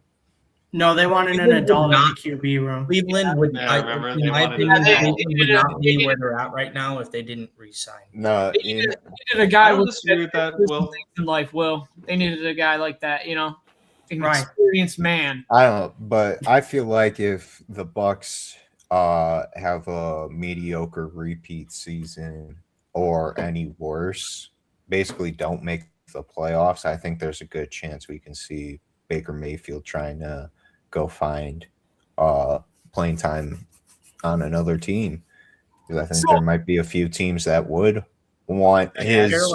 Yeah, Can I the throw some Jets. dirt out there? Something that confused me was why Todd Bowles wasn't fired after last season. I don't know why he still I has a agree. job in Three Tampa. seasons. Hold on. No. Let's not just go back to last season. This has been confusing for like 3 seasons now. Exactly. Yeah. Yeah. First year Baker was there, he should have been fired. Right when Tom Brady left. Yeah, I don't know what they're holding on to top. Get a new regime. Yeah, exactly. Do we feel there's any chance? Let's say a quarterback gets hurt in preseason. Our team's going to be quick to call for Baker, possibly. Do we feel any chance there? I'm going to go with no. I think the Bucks are kind of last riding it in my opinion. Yeah, That's what I've heard from insiders down there. I'd say that's a last resort thing for the Bucks to do. Yeah. Like they need to see the fucking Teams ship. might call though. That's what I'm saying. Yeah. Which Baker's they'll a probably big keep in football guy. mind. They'll probably tell him like no and hang up, but be like, all right, the Jets called us though. Like if the ship's sinking, call up New York real quick. Hey. I was going to suggest more. Maybe not New York, but maybe a team like Minnesota. They're not That comfortable. works too, yeah. Jets were just the Kyler first Murray's bad tough. team I could think Oh, of. good God. Will said No, I no, could that's see- not working. No. Yeah, but I just was thinking, maybe there's a couple, an injury happens, I forget. mean, it's open, yeah. No, I saw Maybe. an interview with Baker Mayfield. He basically said that he wants a new contract, but at the same time, his focus is on football. He's not going to worry too much about the contract talks. Corporate answer. He wants it, but at the same time, That's exactly what I really think that Baker Mayfield just Corporate doesn't give a shit and just wants to put the pads on and I Trump. don't think that at all. I don't don't think that at all. I think that's just the correct answer you give in that type of situation. Yeah, I also and I grab my nuts and I It's point PR at you train. on the other sideline for that. So All right. I also disagree. All right. I don't think he Sorry. would have been going to the He media. definitely thinks he's worth over $50 million. Yeah, There's for no sure. doubt about it. He's I know definitely he trying to does. get the most money he can. All right, guys. Over-unders? Prediction time. Over And I know I was hating on the Bucks, but I'm actually going over. I'm going over as well. Yeah, I have them at Eight 9 and and 8. a half. I have them at 9 and 8. They're so not high I am on me. over. I want to see my other predictions before I decide. The problem is we play the NFC North and the AFC North this year. The NFC South does. So kind of going to be a tough schedule no matter what. The NFC North has 4 teams that are arguably better than everyone in the NFC South. So it's like I also want to say, Second was a funny team last year because they beat some really good teams, but they lost They to did. shitters. But they lost to the Dolphins, for example. Yeah, they lost to the Dolphins. But they beat the Seahawks. Yeah, they were able to walk into Seattle and dominate Oh, yeah, that. they did. Well, that No, was like that was week 38-35, yeah. Yeah, it was like 38-35. Baker was throwing all over that. No, Baker dominated that defense. If that's what you meant, my apologies. Yeah, Yeah, they he's did. all over that. He- I'm gonna say under 8 wins. Ooh, I like that. I wish I had the balls to do that, but I think they're going to get 9 wins. Book me. As long as Todd Bowles is there, he's gonna do Over, something. Jason? As long as Todd Bowles is there, he's gonna do something stupid that costs them a game or two. They're gonna be like down by 3, and it's gonna be like He will. 4th and 2 at like the 45-yard line, and he's gonna punt. Yeah, I'm Probably with your luck, Bears fan, he'll do it against you guys. Over Dylan. I'm already factoring Well, that. deal with it, BDT. I will I'm not going deal with it. I'll over. cry about Cope and it. seethe. I will cope and seethe. You're All right. literally like that crying Wojak meme where it's like the happy face is in The front. dude's and behind got it, the I'm- like tears sunglasses streaming on down over the the face, face. right behind Yeah, him. Yeah, the he's sunglasses pointing like on. this. That's He's literally like you. this, and he's crying under it. I love that meme. All right, That shit's it's Mike so and Will funny. prediction time. Where Over. y'all at? Over? We says over. Yeah, so I got over 2. Ooh. Damn, I'm gonna look like a The fucking. Panthers idiot and the if they Bucks win are 9 going to games. tie at 9 and 8. No, Panthers are going to go 14-3. No, I'm just kidding. Can you imagine? Oh my god! The I Panthers think are so, going it's to Super Bowl 17-0. This six pack sports Six talk. Yeah, exactly. We got Dude, crack. I'd We be got so crack pipe insufferable. athletics up there. My We got like automatically Finish. flipped them saying 3-12, like 3-14 in my head. Yeah, that's one of your worst takes ever. I don't know, Devils man. fan. We Well, could make, hey, Look at you. You're a Devils fan, bro. Ethan. You're a We New could Jersey make a Devils whole. fan. Ethan, we could make a whole podcast episode about Jason's awful takes. Yeah, exactly. Dude. 416 goals before he went to the KHL. All right. Okay. Whatever you're talking about. Yeah, who's going to break us down? all All right. right. Break it out. Break it down. This has been episode 26 of the Six Pack Sports Talk. We had the full crew in the house again, and we broke down the NFC and the AFC South for this upcoming 2026 and 2027 NFL season. So this has been the Six Pack Sports Talk, and we'll see y'all on the next one. And make sure y'all like and subscribe, comment, and share subscribe. it with all Tell your us how you think about our over-unders. Yeah, if you smash that agree, fucking disagree. like button. None of this is betting advice either. This is all just personal opinion. Yes. Thank If you. you agree- Not Fuck betting that. advice. Put the Not betting mortgage